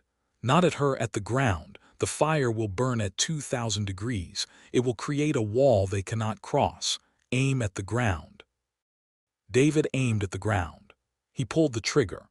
The flare launched with a crack that echoed through the trees, and it struck the leaf litter 20 feet ahead, between the fire and the tree line, and it ignited. The magnesium burned white, not orange, not yellow, but the white of a sun, a white so intense that it turned the dark jungle into daylight. And in that daylight, David saw the creatures clearly for the first time. They were not what he had expected. They were not monsters. They were not demons. They were animals, strange, ancient, adapted to an environment that no longer existed on the surface of the earth, the last survivors of a lineage that had been driven underground by the spread of humanity, and that had survived by becoming something that humanity could not follow into the dark. They were small, and they were hairy, and their faces were wrong, and their hands were wrong, and their voices were stolen, but they were not evil. They were hungry. They were territorial. They were defending a home that had been theirs for 100,000 years, and the humans who had entered it were invaders, and the Ebu Gogo were doing what any territorial species does to invaders. They were eliminating the threat. But that understanding did not make them less deadly. That understanding did not bring Anna back. That understanding did not stop the grandmother from opening her mouth, that terrible, too wide mouth, that resonating aperture, and producing a sound that was not a chorus of voices but a single, sustained note, a frequency that David felt in his skull, in his teeth, in the fluid of his eyes, a note that was designed not to lure but to disable, a sonic weapon that scrambled the inner ear and destroyed the sense of balance and made the world tilt and swim and fold in on itself. Henrik fell, Sophia fell, Piotr fell, Yuki fell. Elena caught herself on a tree, her face twisted, her eyes unfocused, her surgeon's hands gripping the bark so hard that her fingernails bent backward. David fell to his knees, the flare gun dropping from his blistered hands, the world rotating around him like a carousel, the white light of the magnesium flare spinning, and the trees spinning, and the creatures on the trees spinning, and the grandmother's mouth open, and the sound pouring out of it like water from a broken dam. Johannes was standing. He was the only one standing, and he was moving, not toward the grandmother but toward David, toward the flare gun, and his face was the face of a man who has spent 60 years in these mountains and who has fought these creatures before and who knows, with the absolute certainty of experience, that the only way to survive is to act, to move, to do the thing that the body does not want to do because the body wants to lie down and let the sound take it. He picked up the flare gun. He reloaded.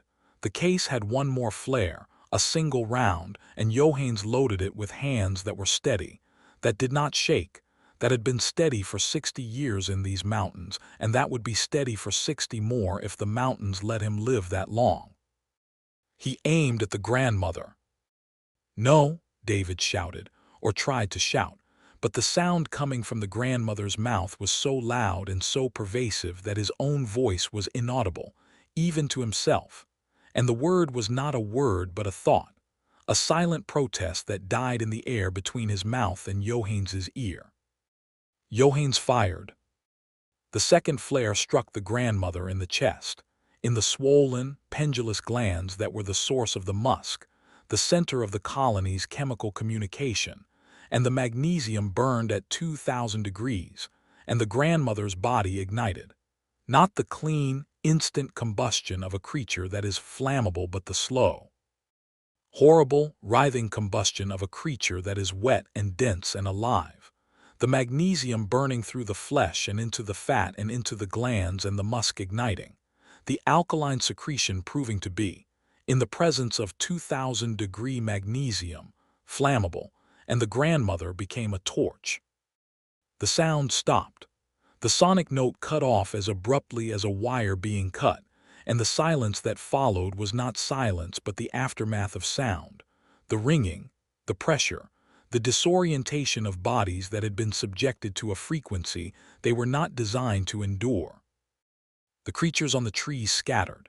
They released their grip on the bark and fell, and they hit the ground and they ran, not toward the group but away, away from the fire, away from the light, away from the burning body of the grandmother who was screaming now.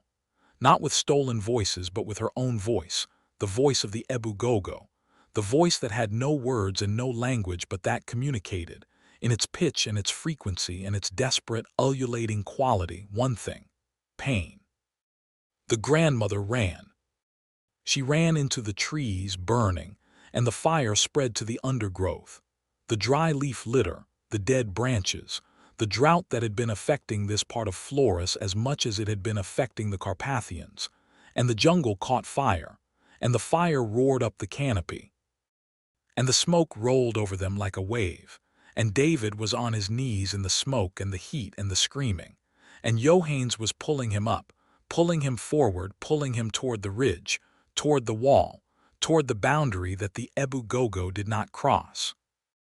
They ran through the burning jungle. David could not see. The smoke was too thick. His eyes were streaming.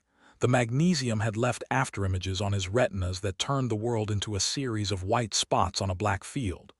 But Johannes could see or could feel or could navigate by the same instinct that had guided him for 60 years, and he pulled them forward. David, Alina, Henrik, Pieter, Yuki, all of them except Sophia, who was gone. David did not know when Sophia had been taken. He did not know if she had been taken or if she had simply stayed where she had fallen, and the creatures had come for her in the chaos. He knew only that she was gone, and that the 8 who remained were running through a burning jungle toward a wall that a village had built 300 years ago to keep the things in the caves from coming to the village. They reached the wall. It was not impressive. A low line of stones, partially overgrown, stretching across a narrow point in the ridge, more a symbolic barrier than a physical one. But Johannes stopped at the wall and turned and looked back at the burning jungle, and his face in the firelight was the face of a man who has done what needed to be done and who is counting the cost. "How many?" David asked, and his voice was a croak, his throat raw from the smoke. Johannes counted. He counted again. He looked at the faces in the firelight, David, Alina, Henrik, Pieter, Yuki, and his face settled into an expression that was not grief, but the thing that grief becomes when it is borne by a man who has spent his life in a place where grief is a regular occurrence, and where the expression of it is a luxury that survival does not always permit. 5, he said. 5 of you, me, 6. We started with 10, Webb, Anna, Sophia, Petrus. He stopped. Petrus is not dead. Petrus is at the camp. Petrus is alive. Petrus is alive, but Petrus has no voice, and the Ebu Gogo have his voice, and they will use it. They reached the village of Tato at dawn. The village was awake. The people of Tato had seen the fire, the orange glow on the horizon, the smoke rising from the interior of the island, and they had known what it meant, because the people of Tato had always known what a fire in the interior meant, because the people of Tato were the descendants of the people who had built the wall and who had told the stories and who had passed down, generation to generation, the knowledge of what lived in the caves and what to do when the caves opened. The survivors were taken to a hut at the center of the village, a community building, open and airy, with a thatched roof and woven walls, and they were given water and food and blankets, and the village healer, an old woman with hands that smelled of turmeric, examined Henrik's knee and Alina's hands and David's burns and said nothing about any of it, because the injuries were not what concerned her. What concerned her was the silence. The survivors were silent, not the silence of exhaustion or trauma. David had seen both, in war zones and disaster sites and refugee camps, but a different kind of silence, a silence that was not the absence of speech but the presence of something else, something that had been left behind in the caves, something that the creatures had touched and taken, and that the survivors could not get back. Yuki, who had been filming everything, who had been documenting every moment with the obsessive precision of a woman, who believed that record was meaning, and that footage was proof, sat in the corner of the hut and did not turn on her camera. Pieter, who had funded the expedition and who had been the one to make the decision to enter the caves, sat with his head in his hands and did not speak. Eleanor, the surgeon, the pragmatist, the woman who had spent 30 years cutting people open and who had developed an immunity to the unexpected, was crying. Not loudly, not dramatically, but steadily, the tears running down her face and dripping onto her hands, which were blistered and red from the fire. Henrik was the worst. His knee was swollen to twice its normal size and his skin was gray, and his eyes were open, but he was not seeing the hut or the village or the other survivors. He was seeing the cave. He was seeing the creatures on the ceiling. He was seeing the child's face. Not the creature's face, but the child's face. The face of the child whose voice the creature had used. The face that his mind had constructed to go with the voice. The face of a child he did not have and would never have, but whose voice had called him Papa, and whose call he had almost answered. David was the only one who could speak, and even he could barely manage it. His throat was raw, his hands were burned, and his mind was processing the events of the past 12 hours with the slow, grinding mechanism of a journalist who had never observed anything like this. He sat in the hut and wrote in a notebook that a villager had given him, a school notebook, lined, with a cartoon dinosaur on the cover, and he wrote down everything he could remember, because writing was the only thing keeping him from falling into the same silence that had taken the others. Johann sat with him. The guide had not been injured, his body was intact, his hands were steady, his eyes were clear. But he was carrying something that was not visible, a weight that David could feel even if he could not see it, the weight of a man who has been to a place that he was sworn to protect people from, and who has lost 4 people to the thing he was protecting them from. "They will come," Johann said. He was looking at the floor of the hut, at the woven bamboo, and his voice was quiet. "Not all of them, not the grandmother, she is dead or she will die from the burns, but the others, the colony, they will come to the village." "Can't the wall stop them?" "The wall is stones. The wall was built to mark a boundary, not to hold a siege. The Ebu Gogo can climb anything. They can walk on walls. They can walk on ceilings. A wall of stones is nothing to them. The wall was a symbol, and the symbol only worked as long as both sides respected it. The Ebu Gogo respected it because the grandmother respected it. The grandmother is gone. The colony will not respect it anymore." "When?"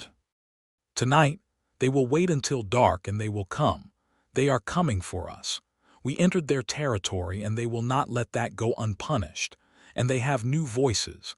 They have our voices. They have Webb's voice and Anna's voice and Sophia's voice and Petrus's voice, and they will use them. They will stand outside the village and they will call us in our own voices. And the people of the village will hear the voices of people they know, tourists, foreigners, but people. And the villagers will be confused. And in the confusion, the Ebu Gogo will enter the village." "What do we do?" Johannes looked at him. His face was old, not the age of 62, but the age of a man who has spent his life at the boundary between 2 worlds and who has seen the boundary fail. "We prepare," he said. "We make fire. We make noise, loud, sharp, high noise, the kind that hurts them. We seal the huts, and we wait for dawn. If we survive until dawn, they will go back to the caves. They cannot stay in the daylight. The heat, the light, it kills them slowly. They can survive a night outside the caves, but not a day. And if we don't survive until dawn—" Johannes did not answer. The villagers prepared. The people of Tato had been preparing for this moment in some sense for 300 years. Fires were lit around the perimeter of the village. Pots and pans were distributed, the women of the village bringing out their kitchenware, and the instruction was simple. When the creatures come, make noise. Loud noise.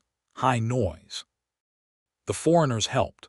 Henrik, despite his knee, sat by a fire with a pot and a spoon and banged them together. Pieter, who had regressed into silence, was given a flute and he blew it, a single, sustained note that wavered and cracked. David wrote. He could not help it, it was a compulsion, the only response his body knew to the approach of the thing that had taken his colleagues and that was coming for him. The dark came, the fires burned, the noise continued.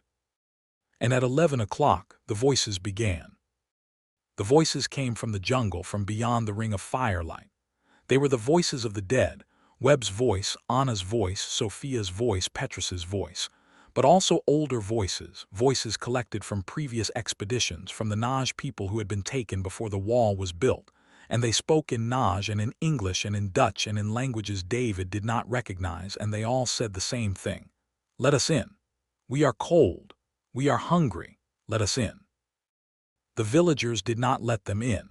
The villagers banged their pots and blew their flutes and stoked their fires, and the noise was enormous. But the voices came through, because the voices were targeted. Each voice was directed at a specific listener. Webb's voice at David and Yuki, Anna's voice at Pieter, Petrus's voice at Johannes. And the voices found the cracks in the wall of noise, the moments of silence between the drumbeats, and they entered through those cracks and they spoke, and they were perfect, and they were impossible to ignore. David heard Webb's voice. David, it said from the dark beyond the fire. David, I need your help. I'm injured. I fell. My leg is broken. I can't move. David, please. You're a journalist. You document things. You record things. You tell the truth. The truth is that I'm alive. The truth is that I'm here. Come and get me.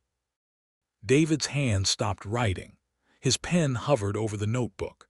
His body leaned toward the voice, toward the dark, toward the sound of his colleague, his difficult, arrogant, brilliant colleague calling for help. And for a moment that lasted perhaps 2 seconds, but that felt like an hour, the logic of the voice was airtight. He was a journalist. He documented things. He recorded things. He told the truth. And the truth was that Webb was calling for help, and help was what you gave to people who called for it, and if he did not go, he was abandoning a colleague, and the abandonment would be on his conscience for the rest of his life. Then he looked at Johannes. Johannes was standing by the fire, his face set, his eyes on the dark, and in his hands he held a pot and a spoon, and he was banging them together with a rhythm that was not random but deliberate. The rhythm of a man who was fighting a war with the only weapons he had, and the weapons were noise, and the enemy was silence, and the silence was trying to enter through the voices of the dead. David started writing again. He wrote about the voice. He wrote about the pull. He wrote about the 2 seconds during which he had almost gone, the 2 seconds during which the voice had been more real than the fire, more real than the village, more real than the pain in his burned hands. And he wrote about the fact that he had not gone, and he wrote about the reason he had not gone, which was not courage and not logic, and not the memory of what the creatures had done to Webb, but the simple, mechanical act of picking up the pen and putting it to the paper. Because the pen was his weapon, and the paper was his wall, and writing was the noise he made to keep the silence out. The night lasted 8 hours. The voices never stopped. They spoke from every direction, from the trees, from the ground, from the sky, as though the Ebu Gogo had climbed to the tops of the tallest trees and were speaking down at the village from above, their voices falling like rain. They spoke in English and in Naj and in the guttural, murmuring language of the creatures themselves, and they called the names of the survivors, and the names of the villagers, and the names of the dead, and they called the names of children who had not yet been born, and the names of ancestors who had been dead for generations. Because the Ebu Gogo did not just collect voices, they collected names, and they had been collecting names for 100,000 years, and the library of names in their throats was larger than any written record that humanity had ever produced. The fires burned, the noise continued, and at 4 in the morning the voices changed. The sound stopped speaking in words. They began as a low, sustained, rising tone that started below the threshold of human hearing and climbed, slowly, steadily, a frequency that built in intensity until it was not a sound but a pressure, a vibration that David felt in his chest and his teeth, and that made the fire flicker and the pots ring. The sonic weapon, the grandmother's weapon, but the grandmother was dead. This was something else. A new leader rising to take the grandmother's place, finding the frequency that had worked before and deploying it with less precision but more force. The sound climbed. The villagers staggered. Some of them fell, the older ones, the ones whose ears were most sensitive, the ones whose bodies could not absorb the vibration. David felt the world tilting, the ground shifting, the firelight spinning, and he grabbed the edge of the hut and held on, and the notebook fell from his hands and the pen rolled away. And he could not write, and he could not think, and the sound was inside him now, in his blood, in his bones, in the fluid of his inner ear. And his body was trying to do what it had done in the cave, to lie down, to surrender, to let the sound take him into the place where the voices lived. And then it stopped. The sound stopped and the voices stopped, and the silence that followed was the loudest thing David had ever heard, a silence so absolute that it was not the absence of sound but the presence of nothing, a void, a vacuum. And in that vacuum David heard a single sound, the crowing of a rooster. Dawn. The rooster crowed again and a third time, and the sky was lightening, not the full, bright light of day but the first, tentative gray of the tropical dawn, the light that comes before the sun, the light that is enough to see by but not enough to warm. And in that light, David looked beyond the fires, beyond the ring of light, into the jungle, and he saw them.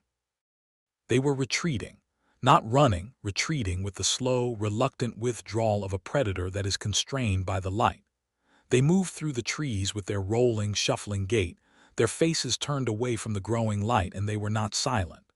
They were murmuring, the rapid-fire chattering that was their language, and David, listening as they retreated, heard a pattern, a rhythm, a structure that was organizational, the sound of a colony coordinating its withdrawal, establishing priorities, planning. They were planning to come back. They came back. Not that night, not the next night.